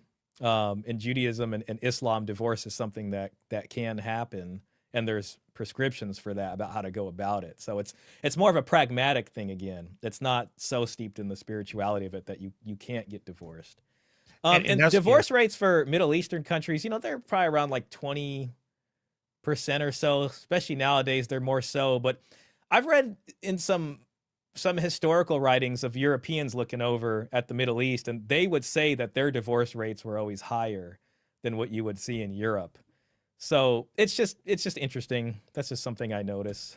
Well, back then you needed permission from the Pope, and you had to have a lot of money to bribe the Pope, or you would go to war to get the annulment. Exactly. Yeah. Or you would go to war, like George did. So, I mean, I think and you had to pay the dowry back too. Wow, so that's a big one. Yeah, because so back then when people got married, the property that the wife came in with, it was always her property. The man just had management of it within parameters, so he couldn't go, bet it all on on the table the next day. But he did have management and the incomes that come from it, especially if it was land and things like that. But in the case of divorce, she would go back with her dowry. Unless she had committed adultery and there was children of the marriage, then it would be looked at as differently. So there was just these different incentives that really bonded people and kept them together, and leaving was not something that was easier to do, because really it comes down to the laws again. The laws have to reinforce this, to provide incentives. And that's why, in at-fault divorce times, there was less divorce, because it was very hard to get a divorce unless there was a proven reason for that. Exactly. And the church and the community were one. Now there's a huge split. Again, I just can't, I don't buy this notion that because you're deeply religious, you're going to be okay. I mean, could you imagine if today's modern church for these hardcore religious types were doing scarlet letters? I mean, most of the people in the church will have like a scarlet alphabet on their shirt, bro. It wouldn't just be 1 or 2 letters. I think the challenge for them is it's tough to do that, because if one decides to do that, then it's more of like a market. They're kind of beholden to the marketplace. And then there's other churches who maybe are more lenient or might not do that. And, there is this kind of economic aspect of, I don't know if it's called tithes and the donation plate, so to speak, and all that. So it is a marketplace where they're competing for, getting people in there in some ways. I want to take a moment and I want to show some love to brother Ian, man. 8826, man. Appreciate you with the $20 super sticker, man. Fire. Thank you, brother. I appreciate you, man. This is Shah and I like to, I hope you and I can talk more, brother. Because I really enjoy these conversations, and I want to find some stuff we don't agree on so we can kind of, delve into it, and I can learn.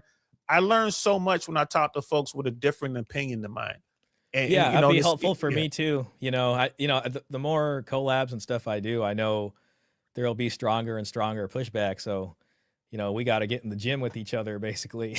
Absolutely, It'd be bro. good for both of us. Absolutely, man. And but But yeah, man, like this whole religious thing, I'm and here's the thing, if you are super religious, I'm not trying to pull you away from that. I'm not. I think that's great, especially if that's helping you deal with life. Man, that's stay in the books.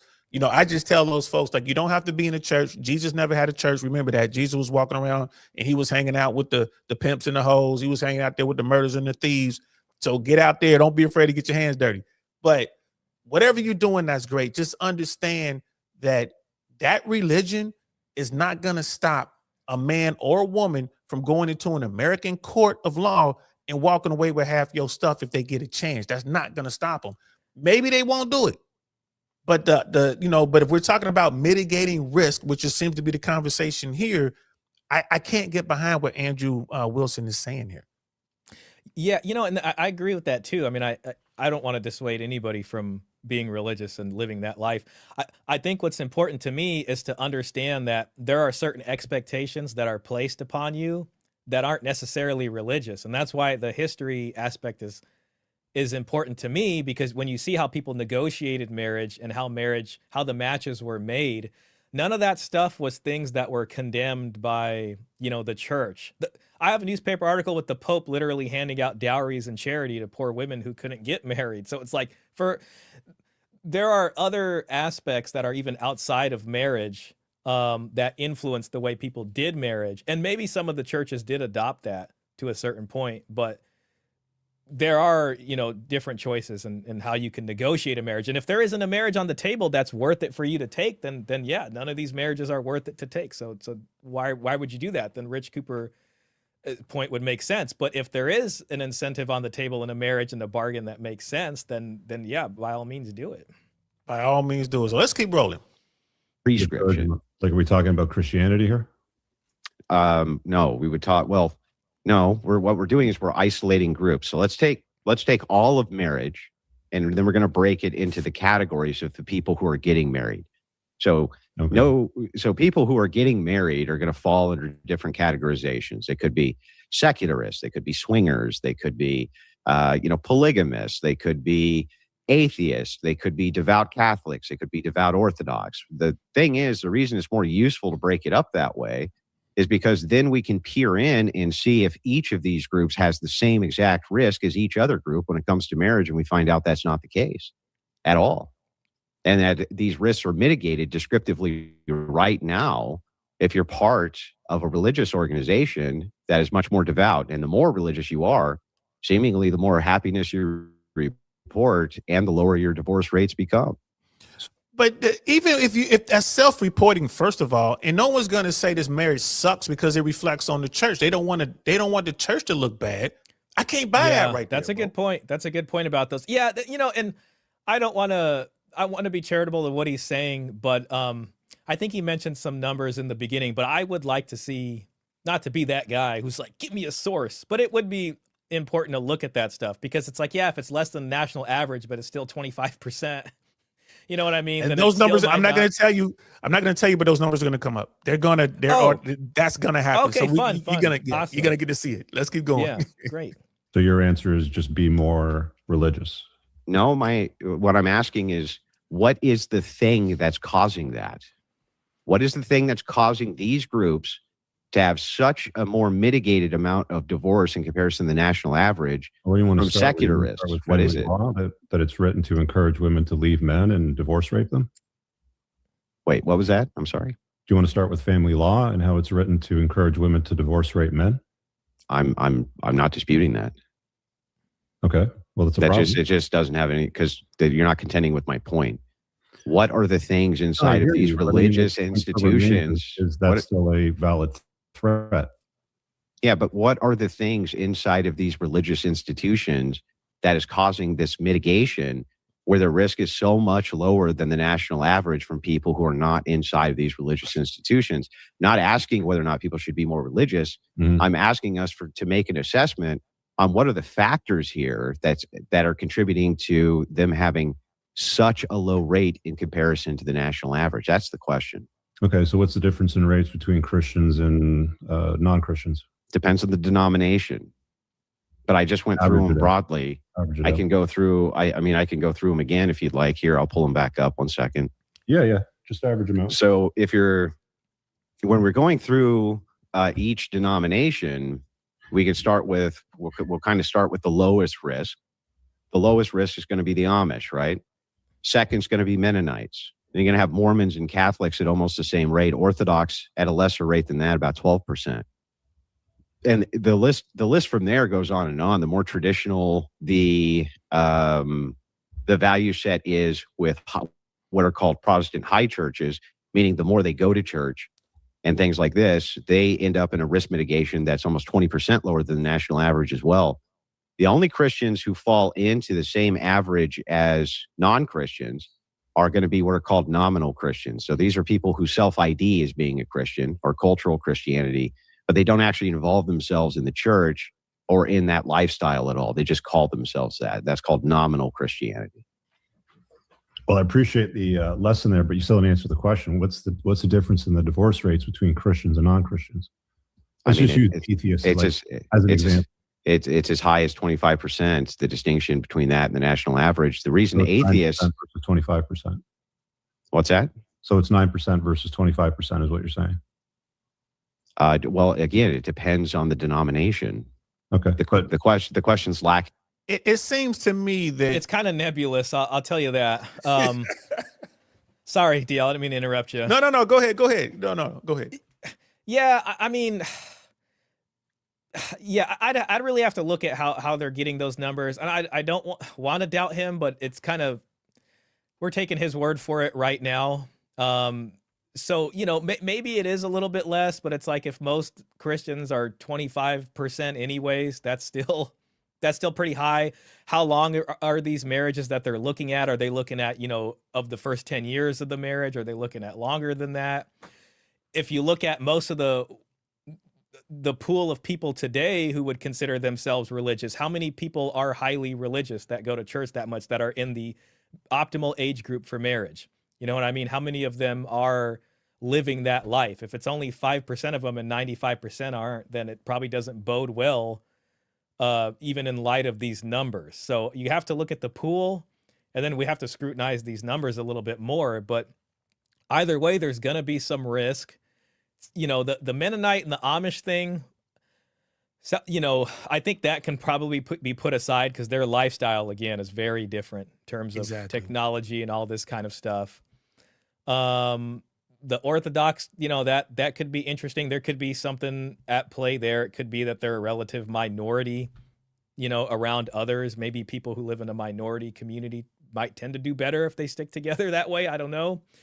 But I'd want to look more at those and the durations of the marriages they're looking at and how they're measuring religiosity. Is that 12% only for people who go to church every weekend and do all these things that they're putting on there? Or what is it? So, you know, I don't know. For a debate, if I was in the middle of the debate, you know, I'd have to hear that and maybe voice some of these, but you're not going to see the sources on that.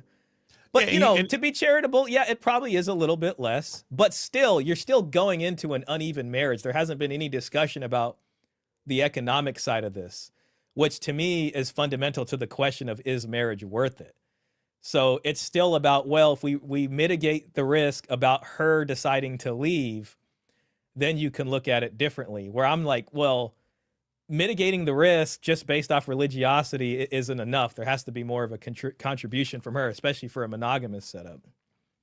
Yeah, I mean, so watching this and listening, you know, very closely now, because yesterday was just on in the background, you know, and listening to Andrew Wilson, I think his mission is like twofold. I think his primary mission is to win, quote unquote, the debate.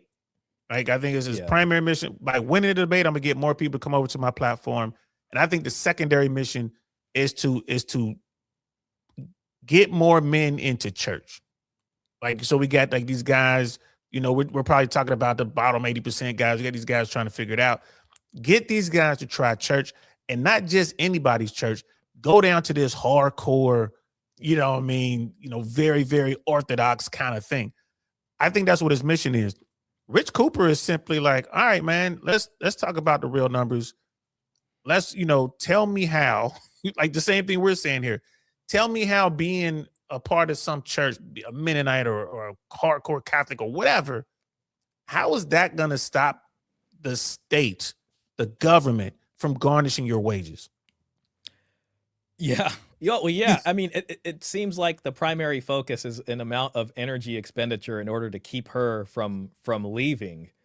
The question is how much of that's practical, how much of that falls in line with cultural values in terms of the freedom, people have to be able to live their lives out here. That's, people go light fireworks on 4th of July for a reason, and it's usually because of freedom and these kinds of things. So it all is about the self-policing and how religious the woman's going to be. The question is how many of those women are really there, and then what's expected of the man to qualify for that, so to speak. I don't know. It's just he's making a big promise. I'll say that.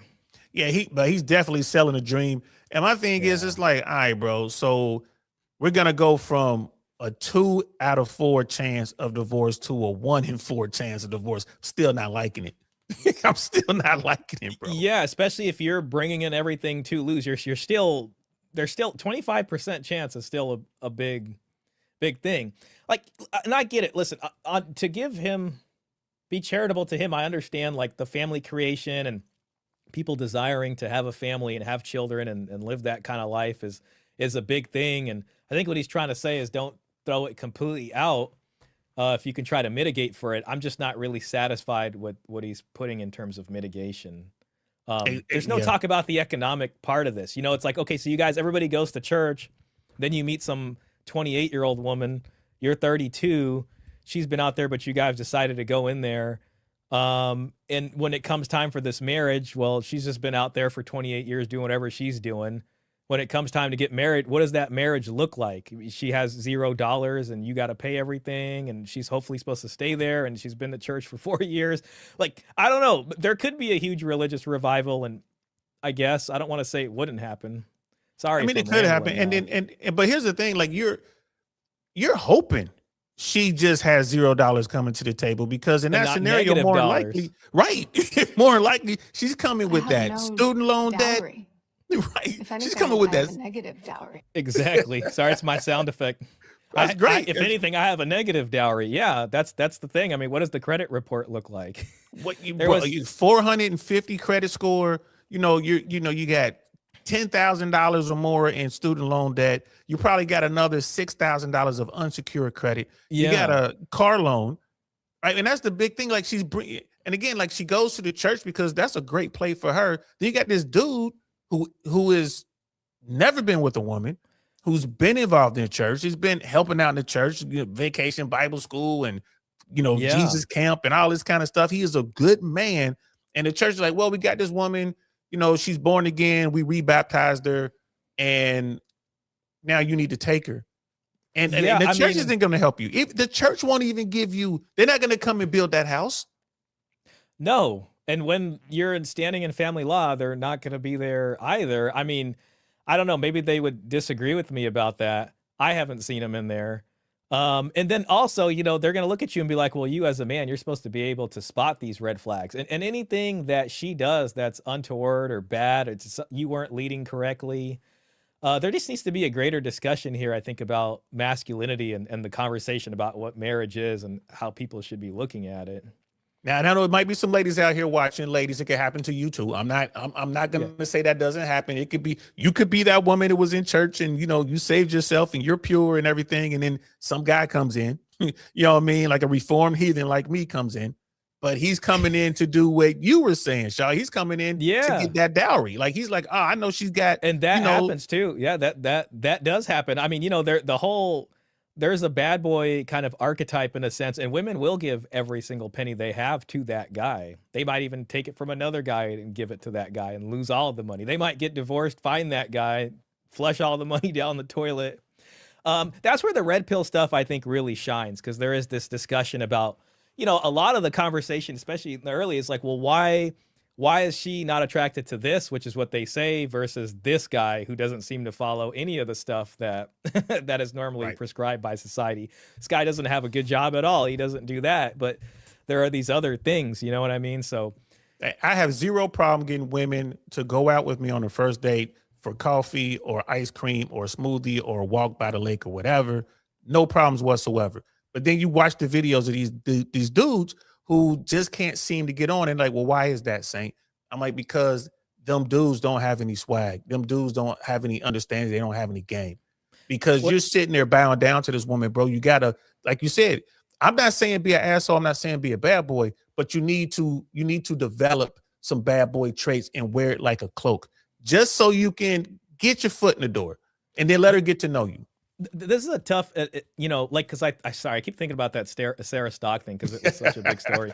But like when you look at her husband, like they're looking at him and they're probably like, you should have been able to spot the red flags. You know, Matt Walsh as much said it in his reaction. And it's like, how could that guy do that? He's got no experience, and it would be very tough for him to do that. You know, and even still, you know, like.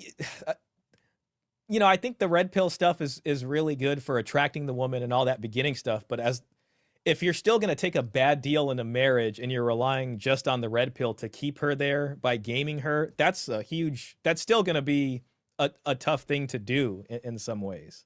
But here's the thing: you lost the game. If you wind up with a woman who turns out to be not the woman you thought she was because you didn't vet her properly or whatever, or you like you're using these red pill tactics, but you wound up with the woman. You got gamed. And that's the number one rule. Don't get gamed. So, you know, and you can't get mad at her because, again, never hate the players. You can hate the game, but never hate it's a cops and robbers thing. It's like an eternal, like everybody keeps, you even see it, like, because you see it on the women's side too. It's like they're looking at what we're doing and they're studying and then they're coming up with strategies and stuff like that. Yeah, like but you best eternal, yeah. But yeah, that's part of the fun stuff. That's part of it, but like with the red pill guys, it's like that going to the gym, getting fit. Yes, that's great. You want to do that. You know, getting money up. Yes, you want to do that. No, learn a little pickup and get some confidence and be socially in tune. Yes, you want to do that as well, right? If you tall, that's great. You know what I mean? If you're short, it doesn't really matter, but whatever. But here's the thing. Once you get her by doing all these things, you get her into the house, at some point, the real you is going to come out. Dudes, they open themselves up too soon. They let their emotions out too soon. And like Rolo says, and I agree with him, men love differently than women. It is an opportunistic love.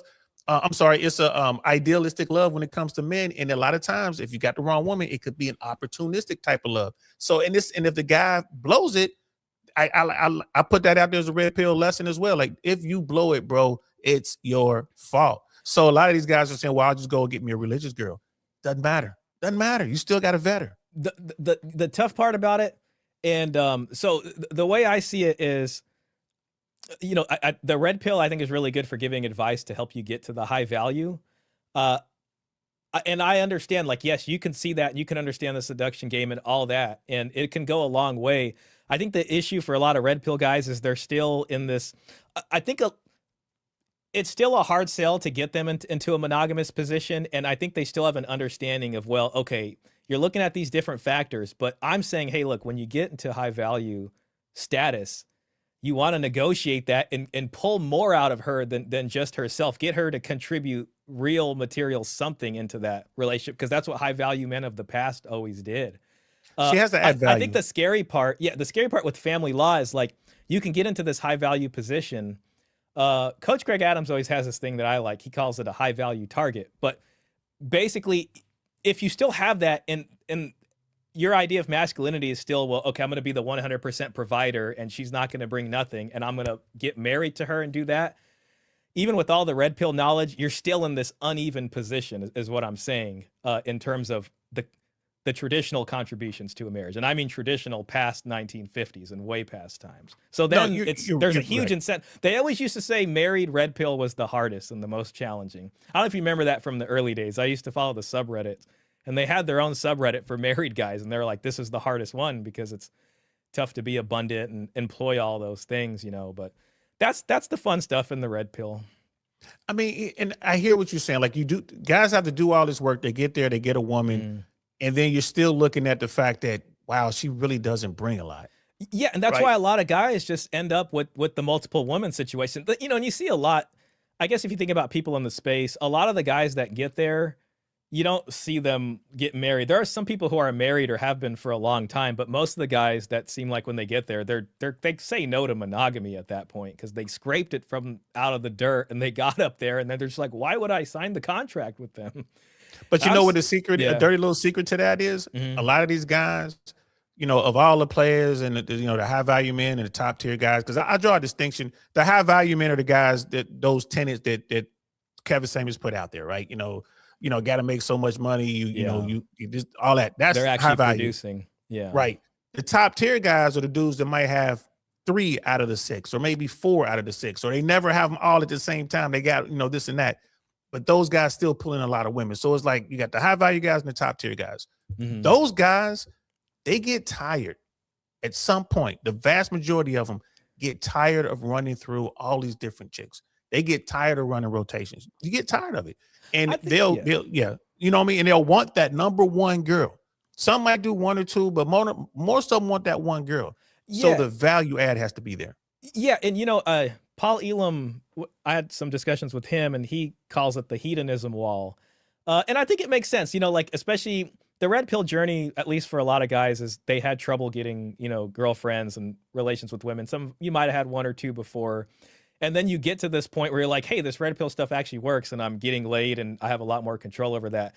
There is, I think, something on the other side of that when finally, one night you're driving home again and you're just like, you know what? You get tired of it, just like you said. I 100% agree with that. I think that's a great observation. Bro, I'm just telling you, I lived a life. Not to, I'm not sitting here trying to like pop my own collar or something like that, but I was a dude. There's a couple things I realized right away when I was younger. Like, people talk about money. Money's great. Like all those other things, money can help. But money is not the end all to be all. When I was at my peak and I was running, my rotations and doing my thing, I was broke, bro. I was broke. But I'm running like dimes. And as I began to get into my career, I became an air traffic controller, started making money, broke the 6-figure barrier and all that. I'm living in LA. Yeah, I was still running a little bit of a rotation, but that whole time I'm thinking to myself, I need to find a woman that's gonna be there. I need to go ahead and make my Voltron, so to speak. And that's where I got in trouble, because I began to make bad decisions. I began to completely overlook red flags, which is what the TradCons do. I began to ignore the warning signals. And you wanted something different. Yeah, you know what's interesting? It's like I think there needs to be a delineation between high SMV, but when you look at like the high value man you're describing that has these other qualities, that is a high, what I would call a marriage market value. So it's like you're looking for 2 different kinds of deals. There's this sort of short-term, low leverage situation. Then there is this longer-term, high leveraged one. And I think there is a little bit, even though they kind of have some relations to each other, but I think the marriage market value and the way guys go about that is something that we should look at specifically for how to negotiate that deal. No, absolutely. But like we were saying, and we'll get back to the video here in a second, but when the guys figure it out, like you said, they start doing this stuff, the pickup stuff works, the red pill stuff is working, they're getting their money together, they got their fitness on point, they're getting their social skills right, they're driving the right car, they're living in the right place. And then they realize, wow, it is easy. When you realize how wild some of these women are, it is easy to smack. If your mission is just to have sex, bro, man, that's nothing. Yeah. Especially today. One thing I'm curious. Sorry, I know we got to get back to this. No, we're good. I tend to, I have this kind of matador analogy that I like to throw around on my stream. And this is, a lot of this comes from me working at child support. And yeah, I know every guy that walked in there wasn't, like a red pill guy, but I just have this like thing where I always think that the longer you're out there playing the field, I kind of relate that more to, being in the fast lane in a motorcycle versus being in an SUV in one of the slower lanes. It's like, you can get all these chicks, but it's like you're hiring your risk of stepping into a big pile of poo, whether it's a, child, unwanted pregnancy, or God forbid a false accusation, or just certain things like that, and when I say matador analogy, it's like I imagine a guy with the red cape, and you can play these bulls, and then you have more than one bulls in the ring, and you're doing it, and the best guys can do this, but it's like one day you're gonna slip a little bit and bam, it just seems to happen to so many guys. And when I think about Andrew Wilson trying to fight for marriage, to be most charitable, it's like, okay, you want to get married to someone, you two are supposed to protect each other from this high risk lifestyle. The sad part is like the state has come in and technology has changed so much to where it's like marriage itself, which is supposed to be the safe option, has become so dangerous and high risk itself. You're right, man. And so with your both matador, of these things have a kind of risk. Sorry, please go. No, but your matador analogy, man. You could be the best matador in the world in history, but guess what? Even that guy's been gored at least once. On a long enough right. timeline. You gotta know when to take the off ramp, and that's where I think that the guys becoming tired starts to come in, and they're just like, how long am I going to do this for? You know. Well, that's when you get hurt, looking for that off ramp. Yeah. And again, it's like now you get into that mindset where I got to make it work, and you're so used to winning. It's like, well, okay, I see that red flag, but you know what? I can fix that. I don't have to worry about that. That's a great point. I like that. Because you're so used to winning that you get like comfortable with that. That's very. You get comfortable with it. This is what happens to you. And I tell these guys, like, you know, a lot of young guys in the red pill, you know, they talk about it. I'm like, you ain't never lived it, bro. You know, it is a battlefield. I refer to it as the trenches. I've been in these trenches a long time. I am the old soldier, and I'm here to tell you, man. I've been through those minefields, and yeah, I got blown up. I don't, you know, I lost a couple toes. I didn't caught shrapnel. You know what I mean? I've been like when I hear guys say, like, especially something crazy, like I've slept with 300 women. I'm just like, okay, I know there's skeletons on that. Something happened, especially like early on with those first. A lot happened, bro. Yeah. And if it didn't happen, then I highly question the validity or the veracity of that body count statement. And here's the thing too, and I tell these guys too, like, you know, I'm not gonna sit here and lie to you. Man, I got some great stories. I got some amazing stories. And I don't want to trade those stories for nothing. I mean, I needed to go through that. But for every amazing story, I got 10 nightmares, bro. Yeah, I just say it at the child support office because you can see, like, you know, that guy, and then he steps in just a big pile of poo because he thought it was another easy win or whatever, and then suddenly he's talking across from me. So I just always had me in the back of my mind was always these experiences. So I'm like, I just know, you know, and then my own out there, it's like it is you got to be very sharp, and you got to be that sharp still, you know, so because you're still a matador. Like that's a great analogy, by the way. Like you're still in that ring with that bull, right? It's yes, you, exactly. You're still in that, and every time you stick that bull, he gets a little more pissed. You exactly. know what I mean? And then you got more than one. You got 3 or 4 in there at once. Exactly, like, bro, it's just a matter of time you're gonna get gored, and you know, and that is so true.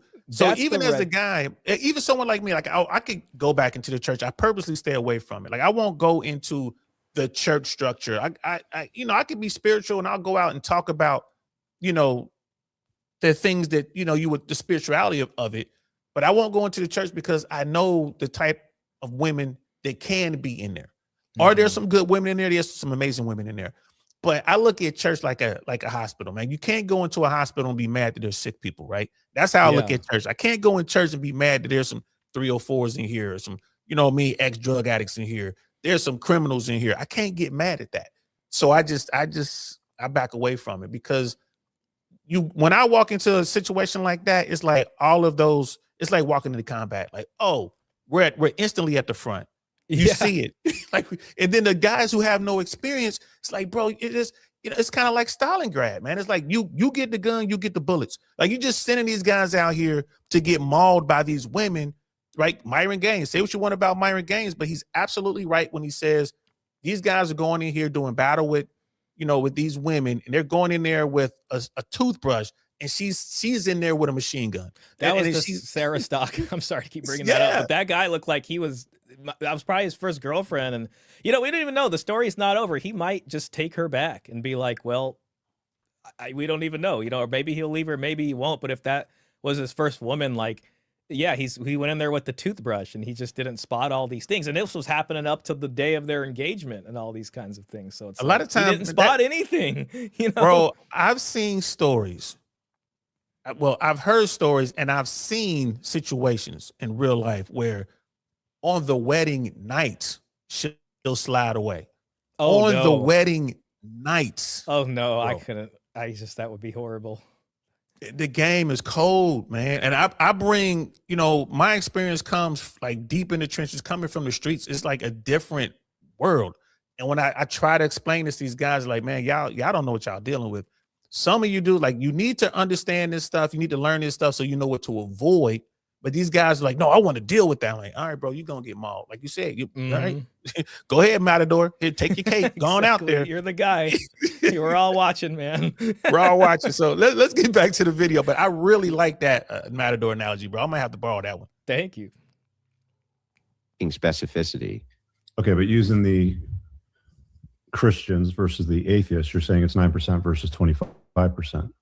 No. Atheists are about 11%, roughly, depending on which source you're looking at. But the reason why atheists have a lower than the national average is because they get married much older usually, or they just don't participate at all. But those are also self-ID'd atheists. When you're talking about secularists themselves, there's many, many more of them than there are atheists, and those seem to account for the overwhelming majority of what constitutes the national average for these things. So I'm looking for what are the things which is causing such a mitigation between the 40%, which is the national average, and the individualistic groups, which have much lower averages, as low as 17, 18%. There's obviously something going on in these religious groups that's causing them to divorce 18%. Much less than non-religious groups. Well, in most religions, it tends to enforce the marriage and the consistency of it, yeah? Yeah, so then the idea is... So it would seem that it's a little bit more successful, yeah? But that still doesn't remove the risk factors, and it doesn't also address the issues of risk. Modern women not being marriageable material.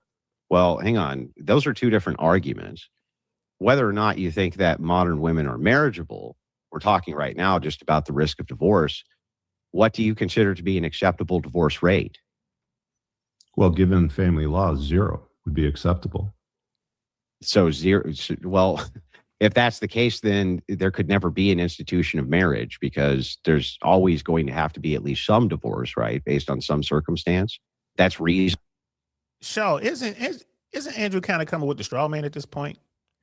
Yeah, well, at this point, I just feel like there's other parts of the conversation that can be discussed, right? Because the whole front end of this marriage seems, I guess what I'm saying is like, I don't know how Rich is supposed to answer of what an acceptable divorce rate is supposed to be for a fundamentally uneven marriage to begin with, which is my opinion. And that's why Rich said when it comes to divorce court, it should be 0. Like the risk should be 0. Yeah. I mean, I guess if I was going to try to answer Andrew's question, like, I don't know, 5%, because, that's what it was a long, time ago or whatever, like maybe 5% is acceptable, but then, you have to get into the reasons for divorce that could exist. You know what I mean? Like, so in a no-fault system where even if you can make it 5% in a no-fault system, I don't know, but it's the risk is still there in the sense of they still have the ability to go no-fault divorce you and take all these things. The deal itself still isn't sound. But I don't know. Maybe I'm not doing justice to what Andrew's trying to say here. Now, I hear you, and I agree with you, man. I think you're right, bro. What they really didn't get into was the legalities of the whole thing and how unfair it is, for somebody. It mostly men, but now women are getting like, Kelly Clarkson. She's mad. Halle Berry. You look at some of these people, they have like, to pay. Yeah, they got to pay. So it is unfair to the person who has. And that was a bad contract. But let's continue. Reasonable within reason. Yeah, sure. But given family law and how hostile it is to our fathers and the likely outcomes that exist with them, would you like me to go over the outcomes? They can be real bad. Yeah, they suck. Yeah, but that's not what's in dispute here. Okay, well, what are we in dispute of right now? Yeah. Well, what we're in dispute of is that how many of these men who are in these particular groups are ever going to have to deal with those outcomes if their divorce rates are really low because they're in those groups? It could be the case that the outcomes are bad. It's not really low. It still exists. But that's really low. Lots of examples of guys that... Sorry, well, you just try to get it to 0%, just like there's no divorce. That's not utopian. It sounds very utopian to me. What's wrong with that? It's impossible. Like pragmatically impossible that you're going to completely eliminate divorce for any number of different reasons. One could just be easy, like somebody is diddling kids in the marriage you're going to, they Okay, want a but divorce. That seems why rational would to me. why would anybody invite the government into their life to make decisions about their wealth, their access to their children, how the knot is untied, the power shift that goes from him to her during the untying of the knot? Why would anybody want to take on that risk given the outcomes and how bad they are?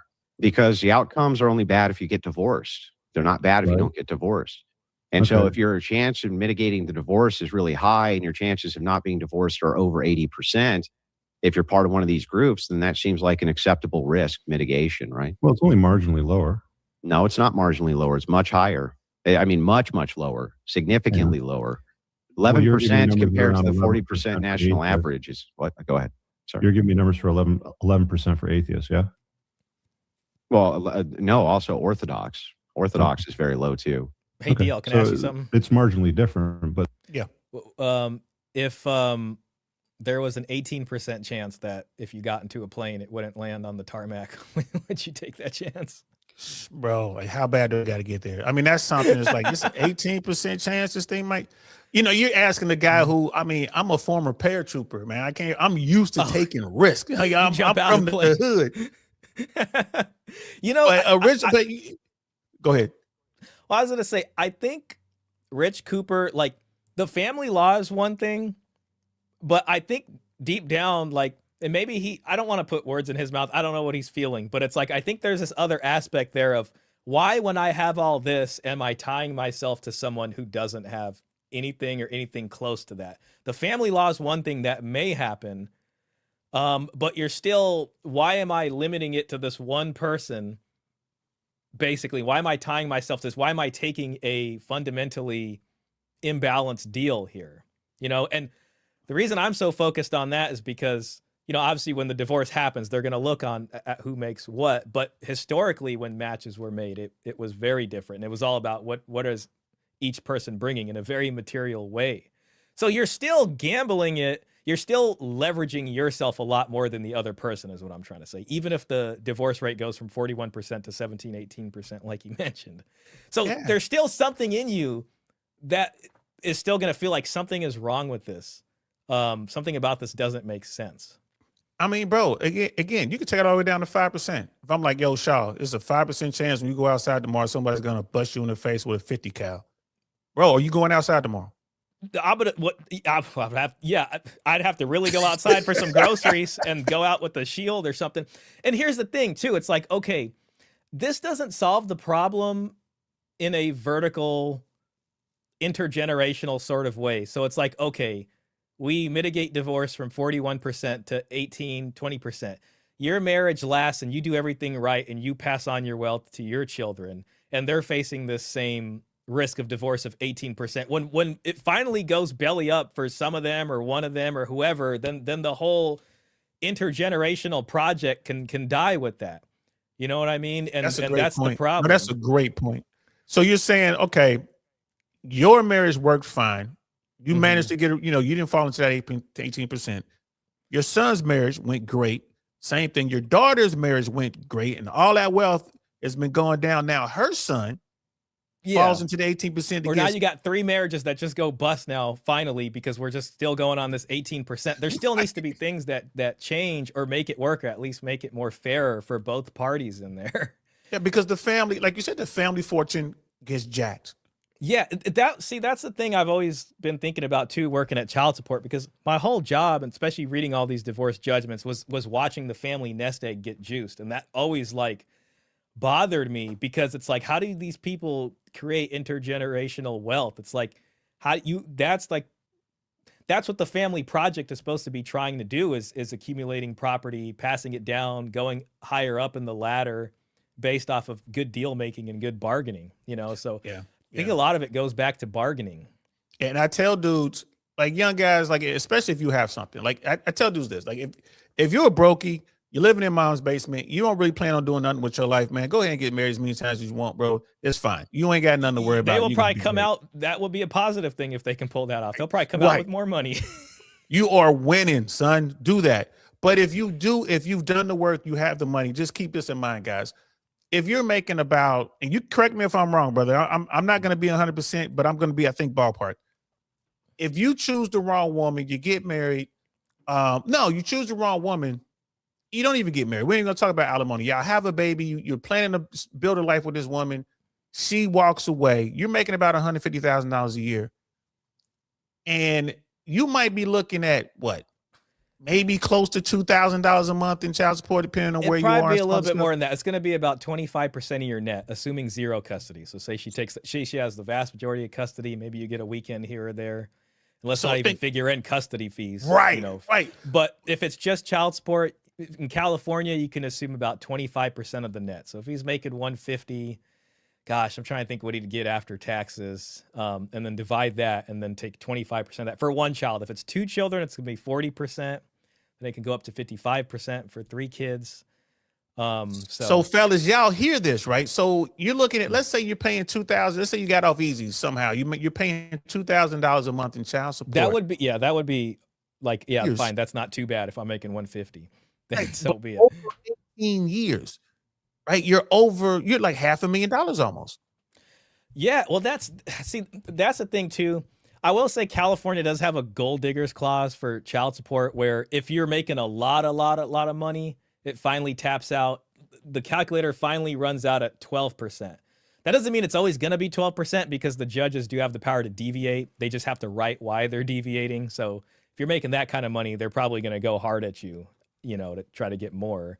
Even at 150, I would see like maybe starting at 300,000-400,000, they might want to do that. That's so crazy. The way that they do these calculations, man, because you're looking at what, if you're at like $2,200 a month, or just almost $26,000 a year for 18 years. Yes, yeah, I know, and they'll be recalculating that as the years go by too.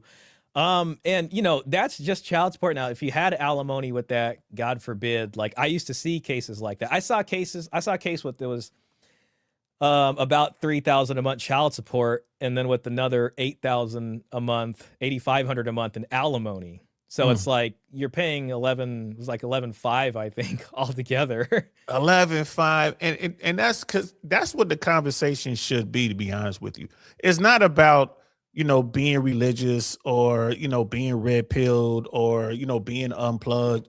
It's about, why are we paying so much money for children when we know how much it costs to raise a child from 0 to 18? There's nowhere in America. Right. There's nowhere in America where you're going to be spending $500,000 over 18 years to raise a child. It doesn't exist. So the cap should be in there somewhere, regardless of how much money you make. So I think that's what the conversation should be. And I don't think they ever got there. The problem is, is they write it in the law where it's based off of lifestyle, so it's like when it comes to alimony, they're going to say that the supported party, has basically they're going to consider it for the lifestyle you were providing that person. And that's such bullshit for people who've never been married. Like, what lifestyle? Well, yeah. Well, for child support, it's also in there too, because they're going to say, well, the child has the right to basically be availed of the lifestyle of both parents. And this is literally how it was explained to me by the attorneys at the agency. Is because you were asking questions like, this doesn't make sense to me. Well, yeah. I mean, it's in the family law codes. It's basically there, but that's what the calculator's taking into account, and that's why the income differences matter. And the attorney literally drew a picture of 2 houses, and they said, as the kid goes back and forth, we're trying to make the differences between the household less. So as the child goes back and forth, it's a similar lifestyle for the child. And I was sitting there at 26, like, I don't know about that. Right. It seems to be the other way around. Yeah. So yeah. But to me, that's the conversation. I tell folks, I'm not, anyone who follows me knows that I'm not a Trumper. I'm not a fan. But if I had $5 million, I would be able to go to Donald Trump and we could do away with, Title 4D. And I think that would change the game tremendously. Yeah, it certainly would change incentives. Here's the thing I think a lot of people would be afraid of, because Title 4D is essentially a recoupment arm for Title 4A, basically welfare, and welfare dollars go out and they use Title 4D to recoup the monies from parents who, aren't in the household. And hold on 1 second, bro. Let's start that over. I want to get us on a 2-shot on this. Let me take the chat down so they can see your face there. This is real important because I want to clip this one. So I said to you, we should do away with Title 4D, and now you're explaining to me what that really is. Yeah, Title 4D is the enforcement arm for our welfare system. So, we had welfare, and so many kids were being born out of wedlock, and so the welfare rolls were going up really high. So they created a public child support system, Title 4D in 75, in order to recoup welfare tax dollars that were going out, basically. But what I was basically saying is that if you got rid of this system, they would lose a lot of money in how they continue to finance the welfare system and all of that. And the real problem too is, and you got to think about all the money that goes out for welfare, and childcare is a big part of that. That's why this Minnesota story, the quality, the Leering Center and all that stuff, that's all subsidized money. That's welfare money. That's for parents, and by parents, what they mean is mothers who can't, aren't married or got divorced or whatever and can't afford childcare because they're trying to put them back to work. And millions of dollars goes out for that. But if you removed all these programs, basically what you're going to be confronted with, DL, is it's going to be like walking in a third world country. You're going to see all the poor people out, and you're going to see all these homeless people out in front of your face. So it's like, if they do that suddenly, they will be confronted with this problem. At least in the short term. It could be better. I think it would be better in the long term, because then people would start making different decisions about marriage if there was not any of these safety nets, or there wasn't a government sanctioned wealth transference arm in the form of child support and family law, especially, as far as that goes. Then people would think twice about leaving, but right now, since there's just so much extra on it. If you just took it out, it would be like walking in a third world country where the sidewalks would be lined with just people that. So you're saying it would be like walking down Hollywood Boulevard? Yeah. But it's pretty bad now. I get exactly. it. But you see where I'm. When I discovered the rebate, that 66% goes, and it just blew my mind. So I'm like, well, right there's the incentive to go in and order as much child support as humanly possible. Well, yeah, because the states basically, so the states are incentivized to basically transform their family law codes to be in line with what the federal government expects. Because in order to get funding from the federal government, they have to meet certain qualifications, and they have to meet up to certain standards for their family law system. So it's like, you can't get welfare dollars unless you have a child support program in your state, basically. If you don't have that, then you can't have welfare federal monies coming to you. Then there's performance measures, basically, about how much child support you collect. And based off those monies, you get certain incentive payments. The state gets incentive payments from the federal government for certain things. Like, it used to be, so when the 75 child support program first came out, it was just for recouping the welfare funds. Then later on, they changed it and they said, hey, why don't you guys start advertising your services to families who aren't on welfare? And the more that you do, we'll give you incentive payments for this and all these kinds of things. So what happened is what was really a welfare program came out and barged into America's middle class. And then when people realized, hey, we can avail ourselves of this system and just walk in, I don't even need an attorney, and I can get the wealth transference mechanism going. It just changed. It really just added a lot more fuel to the fire. Damn. So I am right in my thought process is like, that is where the money is. That is the catalyst for every judge in America to order as much. Because I had a friend of mine who went in with his then wife, but they were going through a divorce. They had, children involved. There was a child involved. Mm-hmm. They worked everything out in mediation. Like, this is what we're going to do. This is how the money is going to get moved. They did it in private family law. Yeah. Well, you know how you have to go before you see the judge, you have to have you go talk to the mediators or whatever. So they did all that. They got before the judge, and the judge says, okay, ma'am, would you like me to order child support? And she says, no, Your Honor, we did that right there. And the judge must have spent 4 or 5 minutes trying to convince her to say, I want child support. And I never understood that until I found out about that kickback. I'll tell you why. Because, all of these states have what's called the guideline calculator. So that's the calculator you punch it into. That's part of, in order to have a welfare program, you have to have in your family law code. It's got to be up to this certain standard for a child support program.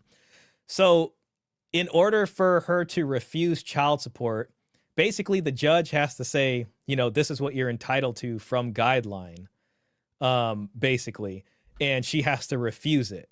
But what you're talking about is an incentive, because if they give her child support, and what they'll say is you can just take it to the agency and they will actually they will enforce it for you. So they'll load up the order and they'll get the money from dad and give it to you. When they do that, the amount of money they get from dad gets logged in with the state system. Then when they go back at the end of the fiscal year and report these numbers to the federal government, it looks like they did collect more child support, because it's like, look, we got dad's $2,500 payment here. Look at all this child support we collected. We want a bigger budget next year. And some of that money, also goes into the state's general fund. So the state's general fund, they can then use it for other things that aren't child support related. So it's interesting how that works. All that needs to change, in my opinion, bro. All of that needs to change, because now we see the play. And that, that's the old adage, man, follow the money. So it's not about what's in the child's best interest after all. It's really about how much money we can get from the taxpayers via the government. That's what it sounds like to me. Am I wrong in thinking they're definitely incentivized to perform in terms of child support collected, orders established, all these kinds of things. Paternity. That's why it's like we need some guy's name on the books for the dad. That doesn't necessarily mean we're interested so much in who the biological father is, but we're interested in making sure kids that were born out of wedlock have a dad on the books. And if a kid was born in the wedlock, well, we don't want to disturb that, because we don't want to now have a fatherless kid out here that we got to figure out who the dad is to be able to charge child support. So, yeah. I can't wait for you to write your book, bro. I'm gonna be in line to get that book. I can't wait. You know what I'm saying, bro? Because that's the real game right there. And it is, yeah. Damn. I mean, I'm just sitting here letting that process. It's 100% a play. And so what would happen if all of the states did what Florida did and just went to a default 50-50 situation? I think what they have that is affects the Kentucky, I think Florida might be doing it, but I heard it with Kentucky, the rebuttable. So they have a default 50-50, but it's a rebuttable presumption of 50-50 custody. So that would in some regards lower here's what they do with child support. Child support and custody are completely separate. And it's like they do that on purpose. Child support's all taxpayer funded. The dad's going to go in and be like, hey, she's not letting me see my kid. The child support agency is not going to help you out with that. They're going to say, go across the street and file for a custody case. So what they're saying is leave our public taxpayer funded office and go into the private pay family law courts that you have to pay out of your own pocket for, and is not taxpayer funded, and fight for custody. If custody is lower for the dad, that results in a higher guideline amount of child support. So again, there's an incentive there to not care about custody, because that leads to a higher child support order. And if you can get that paid, then you've collected more child support at the end of the fiscal year. If it's 50-50 and your dad's still making more money, he's still going to pay some child support. But if it's zero, it's going to be higher. Though 50-50, you still got to pay an annoying amount, Yeah, I mean, like in my situation, even if I got 50-50 custody, which I was unable to get, and we're talking 6 years in court, all that money, like it ruined me. I'm not gonna lie to you. Even if I had 50-50 custody, I still would have been paying $1,000 a month. Yeah, and that's because of the difference of the income earning between mom and dad, basically. Yeah, so even with 50-50, I mean, a lot of people will fight for that because obviously they want to see their kids, but you still have to pay something. That was another odd thing too, because a lot of people, when they come in the agency and they'd say, I don't understand, we have 50-50 custody, like why do I have to pay? And then I'd have to explain this whole 2 houses and the kid going between them thing again. I mean, it's like this the game, bro, and you caught up. And that's the bottom line. Is like, this is how they making their money, man. And, you got to pay. That's the way it is. I get the two houses thing, but that's all BS in my opinion. In my opinion, it should be 50-50 custody. Mom takes care of the child when she has them. Dad takes care of the child when they have them. And if there's some sort of shortfall, that's when you go to court and you have to prove to the court that, I need $1,200 so little Bobby or little Jill can go play softball or ballet. And then, go ahead. Well, I would say, at the very least, I think the public system for child support should only concern welfare cases and recouping welfare money. How would that change the broader picture if that were the case? Because private families who aren't on welfare couldn't have, unless they went on welfare, then they can go in there and they can only collect for the periods that were owed under welfare. Because when a child's on welfare, the child support rights go to the state away from the mom. So the mom agrees to get welfare and assigns the child support rights to the county, basically. So okay, let's paint a picture here. Mm-hmm. Let's say it's 50-50 custody. Let's say mom is making $200,000 a year. Mm-hmm. Dad is making $35,000 a year. Mm-hmm. 50-50 custody. Dad is on welfare. He's getting assistance for food and whatnot. With the child? And he has child 50%. Let's say okay. I guess you have to. If you're 50-50, you can apply for welfare if you have 50% custody. So they will give you the welfare if it's 50-50. So what would mom have to pay because dad is getting welfare? So I couldn't tell you exactly. Like I could pull up the calculator and punch that in right now. Well, we're just playing with numbers. Yeah. Like just Yeah, no worries. Ballpark. Let me do that right now. It probably would be around what the $100,000 guy was paying, but I just want to see because wow, now you're curious. yeah. The thing is the 50-50 custody, and he's making $35,200, so there's a split there. But I just have to look at it because now it's gonna bother me. Oh gosh, guideline calculator, agree and proceed. One child. And so mom's going to be parent one because this is genderless. And we're going to do this by annual salary. And you said mom's making 200 or 250K? Yeah, you pick one. Let's say 250. Let's make it big. Yeah, 250. Okay, 250. Dad is making 35. And if for the purpose of the example, if he's making 35K, I think that's above the welfare limit. Let's just say he's making not in California. 0. I think in California he would qualify. I think it's up to 50. Maybe. I mean, it's probably higher now. So yeah. Let's just do fine 35. They're gonna run you through the calculator, and then it's 50-50. And this is a very simple. Oh. Yeah, real bait. No extra details. Just Exactly. Sorry. Okay. So just in 50-50 split custody. Yep. Okay, let's do that. And if you have to, make him custodial parent. If you have to. Okay, I don't know if they'll ask for that. Looking at that, so with 50-50 custody, that's $1,518 a month. Which she would have to pay. She would have to pay that. Which isn't, as bad as the $200,000 guy. I think the gold digger clause goes in there a little bit, but it's also because he's making 35, and the big thing is the 50-50 custody. You said 1,518, 1,500. Yeah, 1,518 a month. 18, and the state gets that money. No. So what would happen is the amount that was expended in welfare would get paid first, and then the leftover amount would go to dad. But the state gets to say that it collected $1,518, and that looks good on the performance measures, which then get used for the next year's budget and fiscal year, basically. How much they get from the federal government. So yeah, with your knowledge of how the system works, let me ask you this: with your knowledge of how the system works, how should the system work to benefit families not on welfare? Is that even possible? Is it possible to what should be done by our society to trash this garbage plan? Because what they're doing is just taking money from America. It sounds to me like just another tax.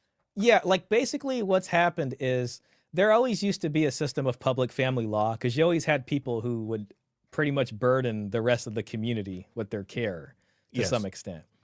Whether it was, the church charity or however it was paid. Or, they would just live a very tough life. But, there were, especially when it came to children is what I'm trying to say,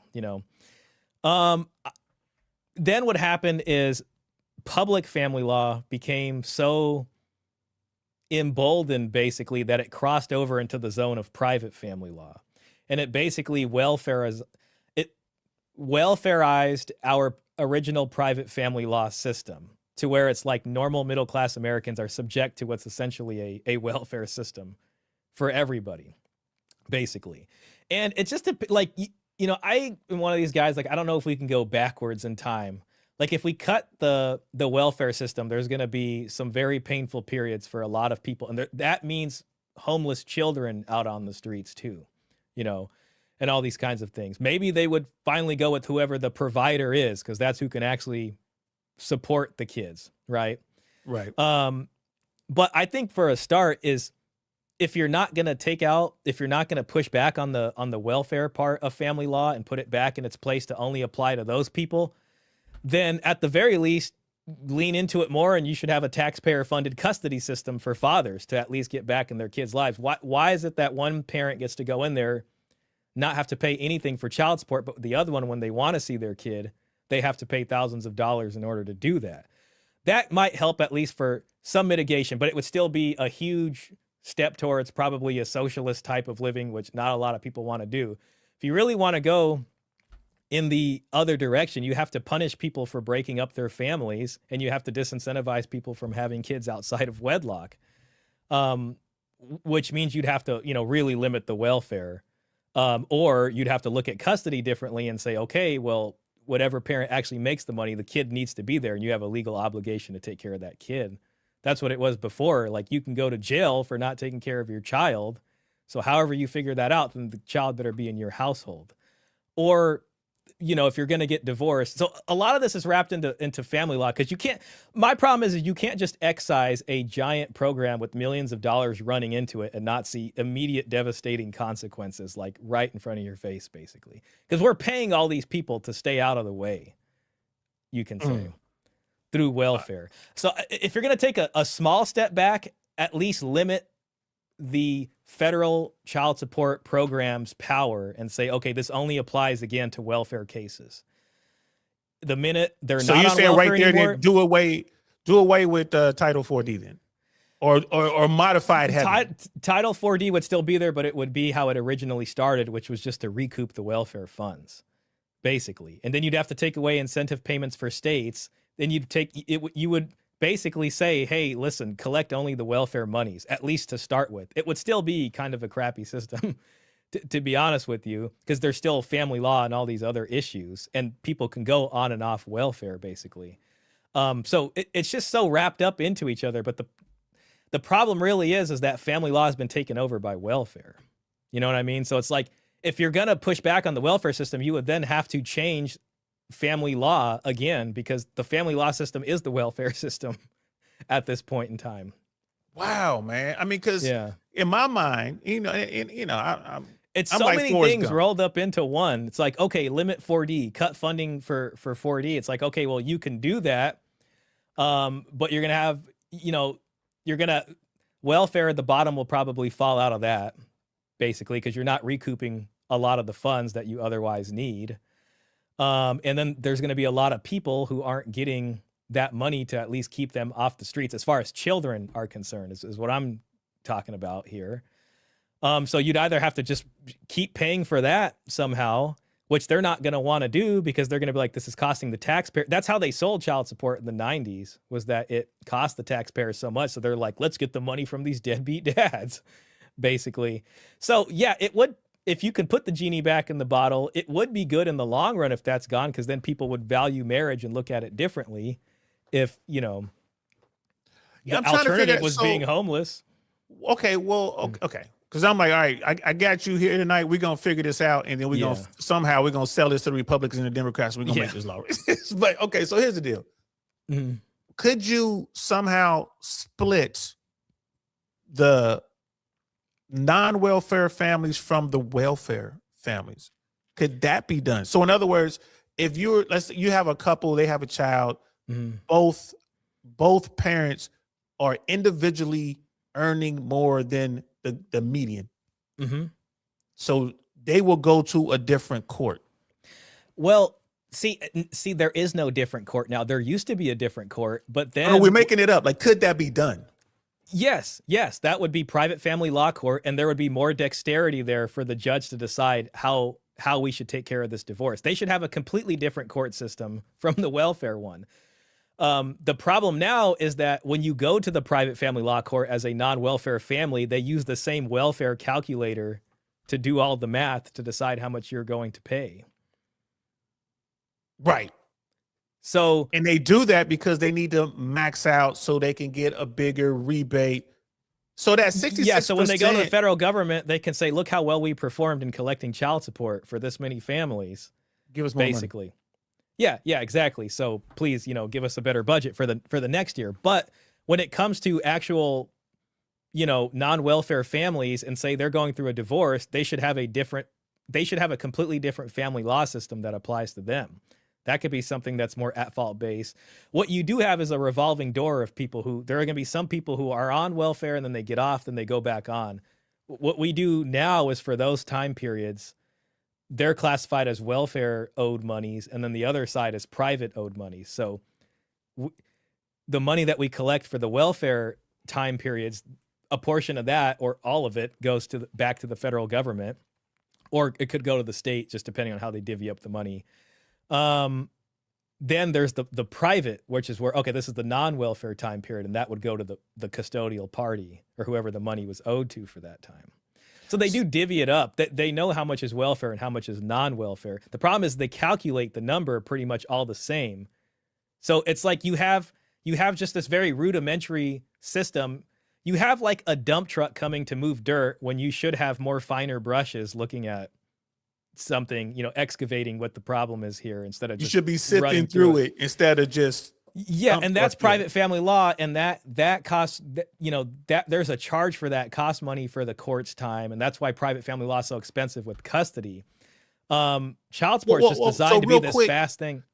If I could jump in here real quick, so if you did have the private family law system, so you had the non-welfare. See, this is what's really confusing about it. We technically do have a private family law court. So your county has a private family law court, and then it has the child support publicly funded court. The problem is they've mixed all the laws up to where the private family law court judge is going to say, okay, let's see what guideline child support is, which is the welfare calculator, essentially. So it should be two calculators. So with this, if you had the non-welfare cases going through that system, wouldn't that then be the incentive for those two individuals to just work it out themselves? Because, like, look, we got to pay for this. Yeah, otherwise they got to go through private family law, and it's going to take time. And they should be looking at it with a lot more dexterity and a lot more of a finer tooth comb to say what does justice actually look like in this case for these two people who are possibly looking at divorce, versus we don't have time for justice. We just need to give you the Happy Meal cookie cutter judgment here based off the calculator. And it used to be like that. There used to be a private family law, which is you'd go into court and it would take time and it would take money, but they would get to something that was more fair. Then it just became this, we have to just get this out mass industrial style. We got to get all these Twinkies made and just bam, packaged, put on the shelf. We need all these child support orders fast. We don't have time to do this, basically. What's funny? I'm sitting here thinking, and for all you red pillars out here watching, for all you bottom 80 guys, you invisible dudes, even you top 20 guys, this is the real red pill information y'all need to be studying, because this is more than likely going to happen when you finally become visible to women and women want to be with you and you guys want to sleep together, and she promises you that she's, like, I'm on the IUD or I'm on the pill or I'm on whatever, you don't need to wear that no more. This is what's going to happen. So you really need to understand how this works. There's so many red pill guys want to skip this part. And it's like, you cannot skip this part. This is what you need to know. That's the scary part. And what you mentioned earlier about always winning. That's the part, where you get too comfortable. That's what I mean with the Matador thing, and you step in a giant pile of poo, And then I saw news recently where Trump, I don't know if it was true. Someone sent it to me, but the Trump administration was looking at being able to revoke passports as far as child support goes. Now they can go after your passport already. I think the difference is if you have a passport, say it expires in 10 years, if they go after and they put a hold on the passport, your passport will work till it expires, right? But the revoking of a passport is different. That means like from day one, your passport is literally revoked, and then you have to go and pay this off and then apply for another one. So, it doesn't seem like the Trump administration is concerned with changing much as far as this goes. But no, I think neither of the administrations have been. So, because again, the problem with it is it's just not an easy sell. It's this. You know what I mean? So it's like, again, the minute they pull out one of these things from the system, it's going to look horrible when there's a bunch of, homeless kids out there and stuff like that. Man, do you know who the fat electrician is? Have you ever heard of him? No. YouTuber, YouTuber, very successful YouTuber. I'll send you some of his videos. He focuses on military and like military history. So like Audie Murphy, Congressional Medal of Honor winner, Sergeant Alvin York, and like one of the first, congressional, well, not one of the first, but Congressional Medal of Honor winner in World War I. When he talks about these, like the first fighter aces and all these like tough dudes who went and did these amazing things in combat, almost all of them had the same story. They came from a huge family. They had no money. These kids would go out, like Alvin York would go out with his little, 22 rifle and would shoot possums and squirrels. And that's how they ate. And the kid was shooting so good, like he just couldn't miss. And went on to become one of America's greatest heroes. And again, they were all poor. They didn't know who their dads were when most of the time, like mom wasn't really bringing any money, or the parents were home. They just weren't making enough money. Kids dropping out of high school. So when you say like it's going to be trouble, I'm thinking like, well, maybe we'll just get the next generation of great American heroes. Yeah, that's a great perspective on that. That's true. I mean, yeah, and I did say this earlier, but like in the interim short period, it will be very rough. But people are going to have to start taking things more seriously. Can I can't show the comment on your screen, but I can show it on mine. Yeah. But I have this person worked with me at child support, and he's been there for way longer than I have. But he says he worked with me, and he says, I hate the current setup. 50-50 should be default. Paternity testing should be required prior to any voluntary paternity declaration. And the child support figure should not be based on either party's income. So it's like that would do away with the whole calculator as we know it today. It would be based off need of the child. So you'd actually have to find justice in the situation. But the problem is like they have this very cookie cutter industrialized version of child support, which is just about getting the order the fastest so we could start getting the money the fastest.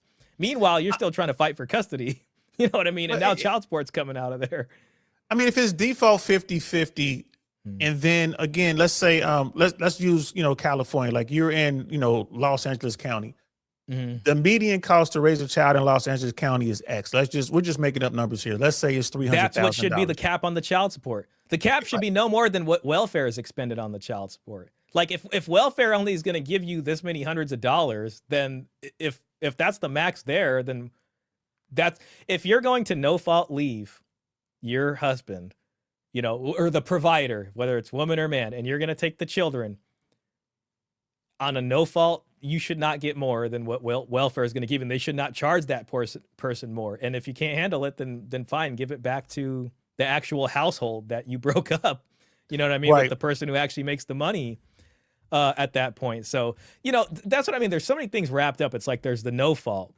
There's the incentives built into the child support system and how the state is funded, from federal dollars. In order to do this. So it's like pulling out one of these blocks from this whole thing, it can create a bad short-term disaster. But you're right, in the long term, it would be better because people would be a lot more serious about reproduction. Yeah, it changes the game. So people in that field, I mean, this conversation has been had. People talk about this? Because my thing is, if it costs $300,000 from age 0 to 18 to raise a child where you are, It's 300 each now. parent, I remember when it was just making up 250. numbers. Yeah, just making up It's numbers. about 250 the last time I looked at it, but that was probably, almost a year ago. So each parent, in my mind, will be responsible for $125,000, right? Yeah, you could say that, but the thing is the government's looking at, you have a kid right now that needs to be fed that they'd rather not have on the welfare rolls, so to speak. So even if you paid the $150,000 this month and said, okay, I paid my 150 and the money all blew in the wind tomorrow, and now you have this hungry kid here, they're still going to be like, you have an obligation to support this child, and that 150 didn't count. But I hear what you're saying. The 300,000 I think figures in college and stuff like that. Hold on. Wait. You mean to tell me the government would say, if I gave the government all of the money that they ordered me to pay in child support up front? You can't pay child support up front. Like, look, I get what you're Houston, saying. we In a have a what if problem. scenario. Yeah, there's no such thing. There was a story, I think it was like about a year ago. I remember Coach covering it, and it was about this guy who, it was like some viral child support story. Yeah, he was like, I'm going to pay $60K up front in child support, but there's no such thing as doing that. If you do that, the rest of the money above the month is just a gift to the other person at that point. Because again, there's a living, breathing child, and they're going to say, no, we want the money on time every month in order for this child. Otherwise, if you pay $60K up front and the money blows in the wind, they're not going to be like, well, too bad, you shouldn't have spent that, mom. They're going to be like, oh, there's a starving child here, let's get the money from dad. But when I hear that, in my mind, I'm thinking the government is responsible for that money blowing in the wind. I mean, because it's like the government is forcing people to pay this money. I think I know what the issue is. That 60,000, and then especially in that example, that would go into the custodial party's hands. If it's welfare, if it's money that's owed to welfare, they can never collect 60,000 from you. They can only collect what's been expended. So you wouldn't be able to just give 60,000 to the government because they wouldn't have the right to just take that money. The 60,000 up front is giving it to the child's mother, basically, and saying, here's 60K. But that doesn't count as far as like the child support system goes. And Brother Damon's in the building. What's good, fam? He was asking, was that Anthony Edwards we were talking about earlier? I don't think we were talking about Anthony Edwards, but I think Anthony Edwards wanted to pay his child support up front, all of it. Now, could you do that through? Well, damn. Maybe it was Anthony Edwards. Yeah, I couldn't remember his name. Was that football or basketball? I can't even remember now. I can't remember. But here's now I'm starting to really understand the point you were making about everything being all weaved in together. So again, because when I'm talking, what I'm noticing in this conversation is I'm coming from a point of view that I'm talking about two parents who are financially capable of raising a kid on their own if they had to. Mm-hmm. You're coming from, all right, one of the parents is getting assistance. And now it's like, I see what you're saying. Cause like, if I'm dealing with a woman, we have a child, we're not married, we're both making $100,000 a year. Yeah, we had a child. That would be a better place to, if you were going to have a child with somebody, I would go that direction versus with the direction of someone not making money. And then you're not cohabitating anymore, and now she goes directly on welfare. If she's making $100K and you're making $100K, it's going to be a lot simpler in court. Custody is going to be the primary thing to focus on, basically. And the court will still want to issue some sort of order because they want to get some money, even if it's just a little bit. Maybe it's like, all right, you're getting $600 a month out of one of these two. Well, because of the guidelines. If it's 50-50 and you both make $100,000, child support would be effectively zero. The guideline would spit out zero because it would say you both make the same money. So you got the same lifestyle in each house and you each have the child to half the amount of time. Child support ordered is zero. There's no welfare involved, right? Welfare means someone probably lost their job or whatever, but you're both making $100K. You both have the kids 50-50. You both pay for your own child care in that time. Then the order, truly the guideline would say it's zero. Can we run one more guideline, brother? Would that be okay? I got it up right here. Can we run a guideline where, let's say parent one is making... my bad. I got to pull it back up. I don't worry. But yeah, go and tell me the scenario. Let's say parent one is making $175,000. Okay. Parent two and this is California. Okay, yes, Just let's definitely use clear California. for the viewers. For And how many children? One child. One child. Okay. Parent 2 is making $135,000. Okay. Just real quick though, can you just sorry, I forgot how much you said for parent. 175 for parent 1. 175 for parent 1. 175K for parent 1 annually. Okay. And parent 2? 135. Let's say 135. 135. Okay. One child, 50-50 One child, split. 50-50. All right, let's do that. All right. I'm guessing. I'm thinking parent 1 is gonna have to pay $300 a month. Might be a little higher than that, but you might actually be right. You might actually be right. Let's see. And guys, if you're watching this, we're not putting in all of the information. Look, it's less, 171 a month. So this is 171. Yeah. This is 50-50 with 175 versus 135 annual. Yeah, so 170. So see, and this is why I'm always making a big deal about like looking at what the other person has on paper, because when it gets to this situation, that's 50-50. Now, you will see, let's see, let's just put in 0% custody. So say one person has the child 100% of the time. Just to show you what the number would be there. 0% custody for one. Then it's 175. then it goes from 171 to $1,802. See, now it's closer to the guy that was making 100K. He would have been paying a little over 2,000.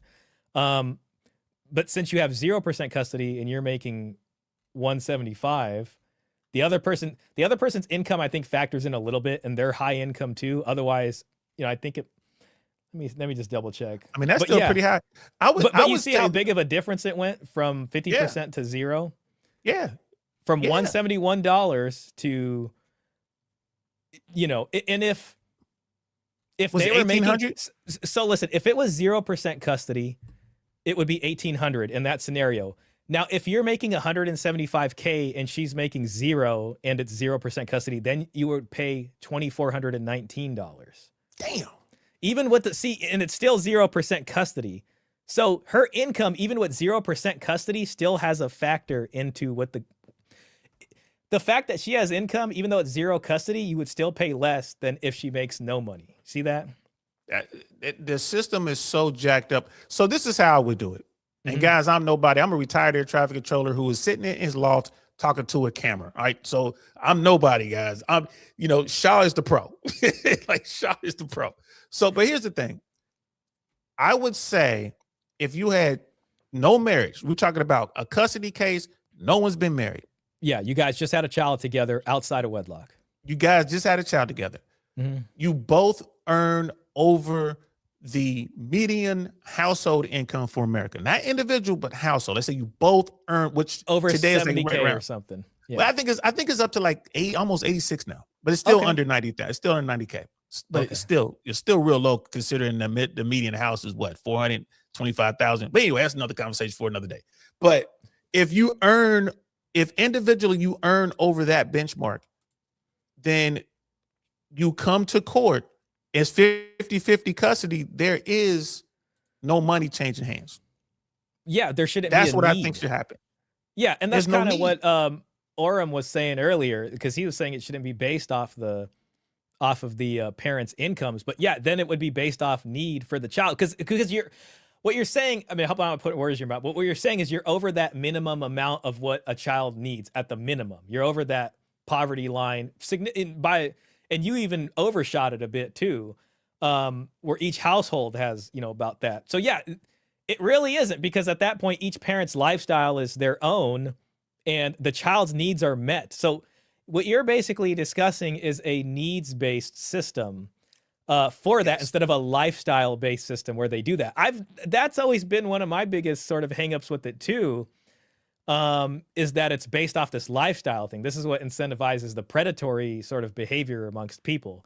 It's like, if it wasn't that way and you weren't entitled to someone's lifestyle, then they would think about wanting to leave or not. And if they did leave, which they're free to do, you don't get to leave with the lifestyle. That's what so much of these people are, unhappy about when it comes to this space. Yes. And then in the same scenario, let's say, let's change the scenario up a little bit. So now you have one earner you got one person who's making, twice or making. I'm getting tired. You got one person who's making more than the median household income, right? Okay. So that person is making like basically two. 90? He's basically earning for two people, right? So you got one person. 90,000. Now you say let's call it. Because you said a little above, right? Or, yeah. So let's call it 90. So 90, let's say okay. that you're making above that. It was like I think it's around 86. But you're like, so you got one person who's making more than the median household income. Okay. The so parent other one, person, 90,000. right? And the other parent, right? The other parent is making the median individual income. So the other parent is making like 50,000, 55,000, something like that. 55. I would say in that case, we go to the cap. So it's like, all right, the parent who's making the money, it's a 50-50 split. The parent who's making the money is going to pay up to the cap, the child support cap. So that's when you look in, all right, it costs, we'll say $200,000 now. It costs $200,000 to raise a child from 0 to 18. That parent is responsible for half of that, $100,000 to be paid monthly for 18 years. Well, yeah, the 200,000 figure, I think, is above just the base needs of the child. I think that figures in a lot more. Just to be clear about that. You know what I mean? So I think that figures in more than the base needs. So I think that figure is actually kind of high. But I understand the logic behind what you're saying. That would be the max they can get from you for child support.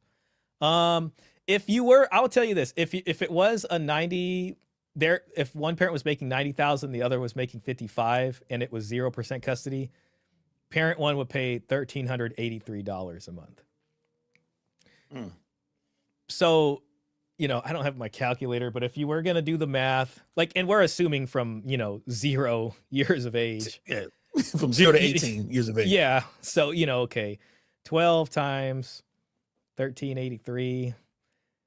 So that's 1 year is 16,596 times 18 is 298,728. So that's far above your cap of 200,000. So your cap I see is still less, and I'm still saying that that's even above the needs, but at least the basic needs. But and see, that's my whole point, because we know what it costs, and the government has their numbers. They do what every 7 to 10 years. Ag does that. They put the numbers out.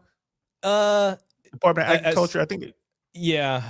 I'm not sure about the frequency of how often they do that. I think it's every 7 to 10 years. The last time I checked, it was a long time ago when I checked that. But I mean, they might be doing it more often now. I don't know. But here's the thing: if you looked it up right now, if you type in your computer right now, how much does it cost to raise a child in?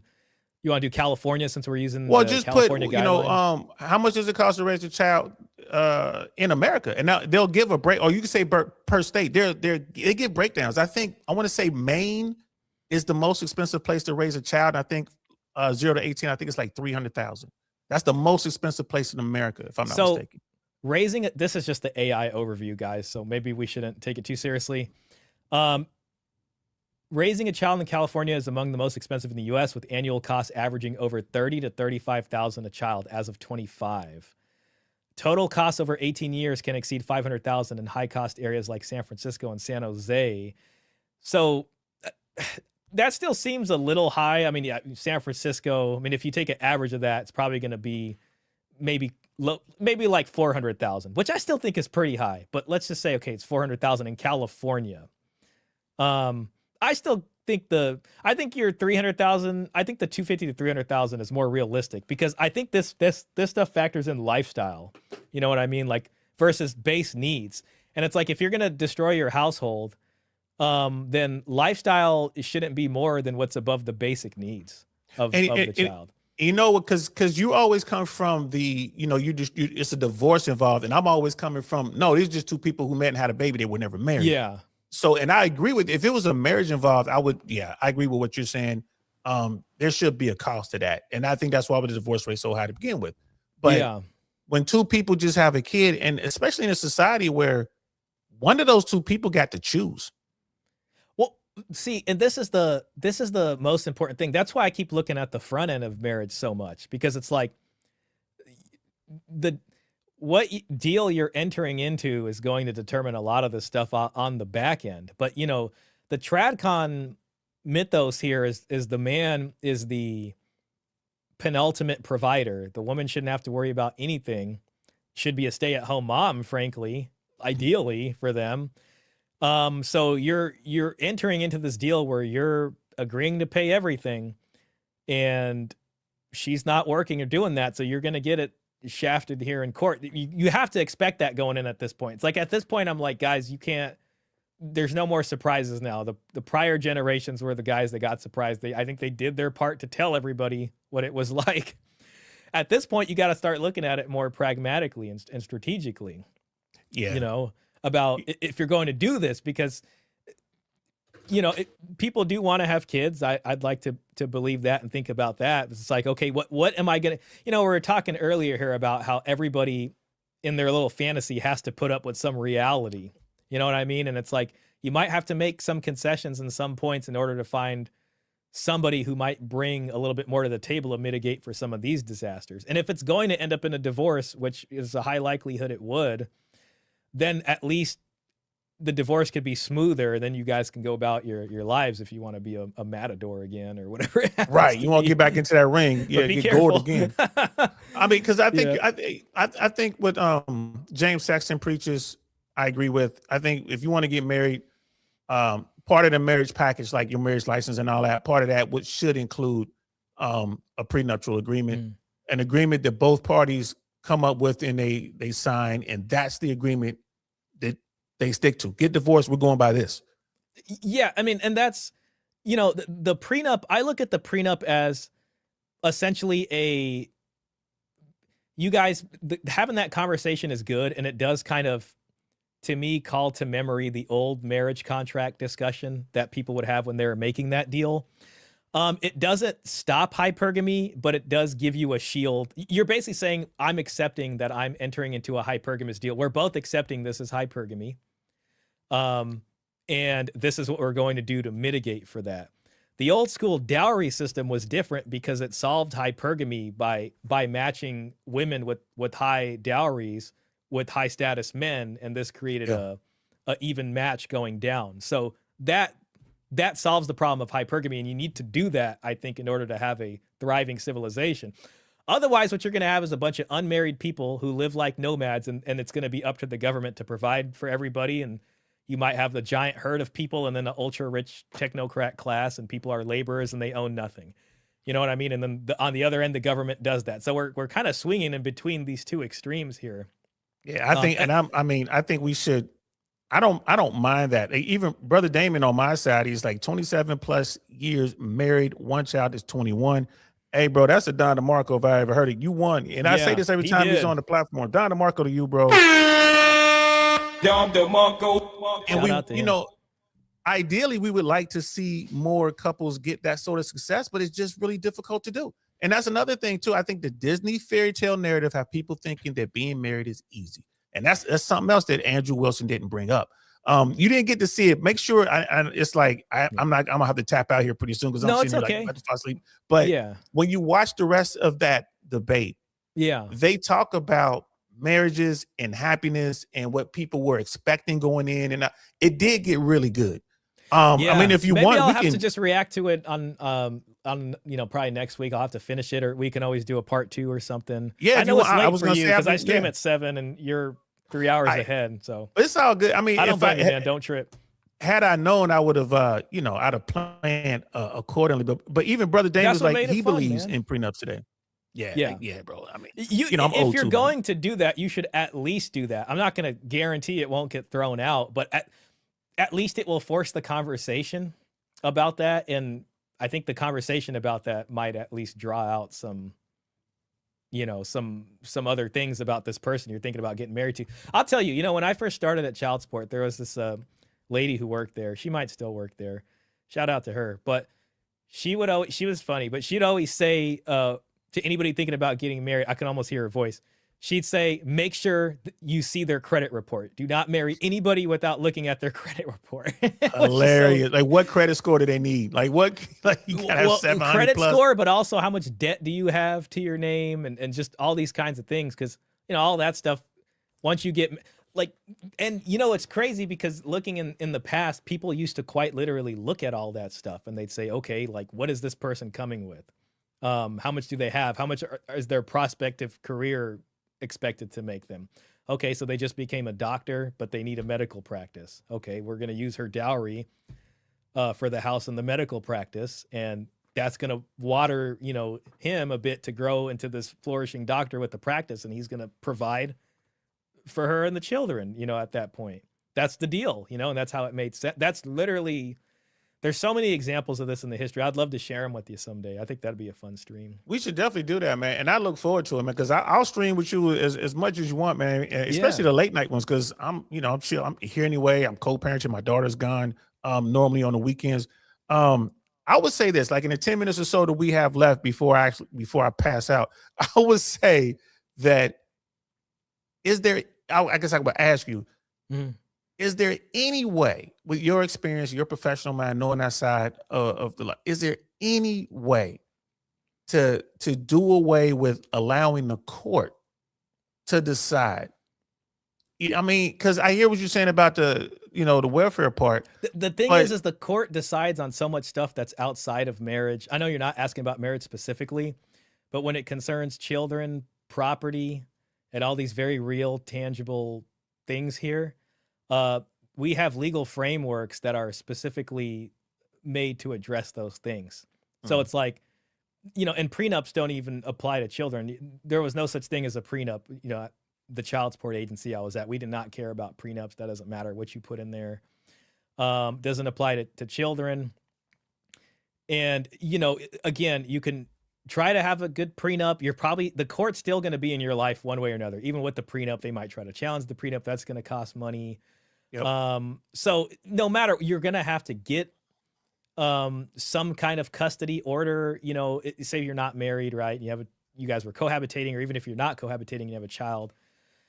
You know, unless you guys really can work it out and you're just these two amazing, mature people, that'd be fantastic.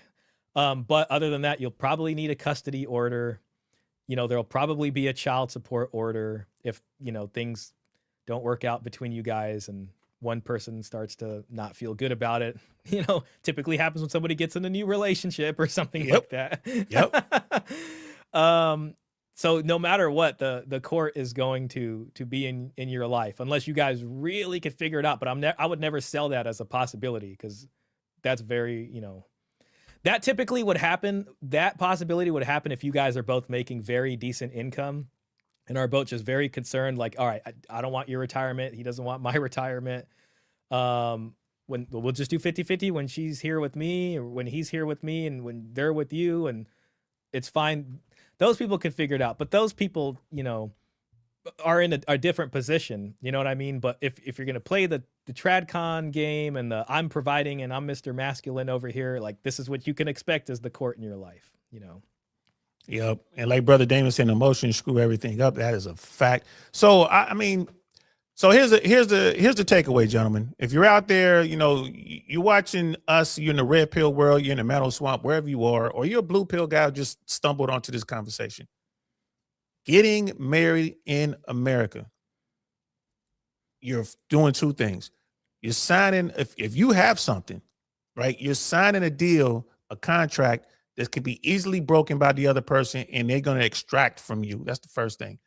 And I think the second thing is you're giving yourself, you're giving your family, and you're giving the government the opportunity to just decide what's going to happen with your money. And if you're cool with that, and you've done your research, and you understand that's what you're risking, and you still want to get married, man, go do you. I ain't mad at you. Congratulations. I hope it works. But for those guys who are on this Disney fairy tale thing, and they think they're going to live happily ever after, and this is going to be like the perfect scenario, you're going to be in for a rude awakening, my friend. So Andrew Wilson's a real smart guy. He understands that, but he's a religious zealot, and he's pushing for religion. And I ain't mad at him. Just understand that's what he's pushing. And Rich Cooper is a businessman who's been through the divorce court, the family law system in Canada, which is even worse than it is down here. And he's just trying to tell you what I'm trying to tell you. Learn the rules of the game, because you're playing this game. You chose to play this game, and if you get wrecked, it's your fault. You can't be mad at nobody else. What are your final thoughts on all that? Yeah, I mean, I really like that. I just want to add on, aside from marriage inviting the state into your life, any act of reproduction you do, even if it's outside of marriage, it's like you're signing a contract with the state as far as family codes go for children and you being the father. And yes, they will have you in court and looking at your income and expecting and having all that be out there. So they're going to look through that with a fine comb. So when you engage in any of that, you are inviting the court into your life. As far as the Andrew Wilson, Rich Cooper debate, I agree with you. Andrew Wilson is very intelligent. And, I just wish there would be more focus on what, the outset of the marriage looks like. Because I think there's this kind of simple hand waving of the man provides and the woman is supposed to do these things, nurturing or whatever it happens to be. But I think we need to revisit that and look at that more deeply to see, so men can not feel like they're not being masculine by expecting more of a contribution at the outset of the marriage, at the establishment of the household. That's what marriage used to be. And that's how this entire program of marriage was created. And it wasn't until very recently that was abandoned for whatever this new ethos was. So Andrew Wilson's trying very hard to sell marriage, but I think he needs to focus more on the beginning and the outset of the marriage and the very real, tangible, and economic setup of the household. Yeah, because he's definitely selling marriage, but it's religious marriage. Like he's selling religion as well. I think it's a 50-50 split there. And it's probably worked for him. But fellas, be careful. That's all I'm saying. Do your homework. It's just like brother Damien was saying right here, man. Do your homework up front. Do your risk assessment and be realistic about it, man. So, brother Shah, man, I appreciate, man. This was fun. This was man. Good. I'm glad you hit me up. I know it was spur of the moment, but I was like, I got to make this happen. And it's, I'm sure the folks enjoyed it. I hope you guys enjoyed it. Please tell everybody where they can find you, brother. This is Shah YouTube channel, or this is Shah _ all one word there on Twitter. So Twitter or YouTube, two best places. There you go. You guys know where to find me because we're over here doing this. I'm on Instagram as well. I really want to know podcast. I have a Gumroad page that I just set up. DL Saint on Gumroad. You can come find me over there. Best way to support is to buy some of the ebooks. And I appreciate all of my day ones coming through. Brother Ian dropping the super chat. Brother Damon, appreciate you. Shah, don't go nowhere, man. Just hang out backstage. Man, I'm gonna do the outro. Yeah, no worries. I'll close my stream too once we do our outro. Or actually, I can just mute it. No, I should probably close my stream. We'll close it at the same time so we can chat a bit. Don't worry. That's what's up, man. So I'm about to run the outro, man. I really appreciate y'all support, man. Thank you so much. I'm DL Saint. This is I Really Want to Know podcast. I'm out of here. Peace. Nothing like I've ever seen. It's just a thing of beauty.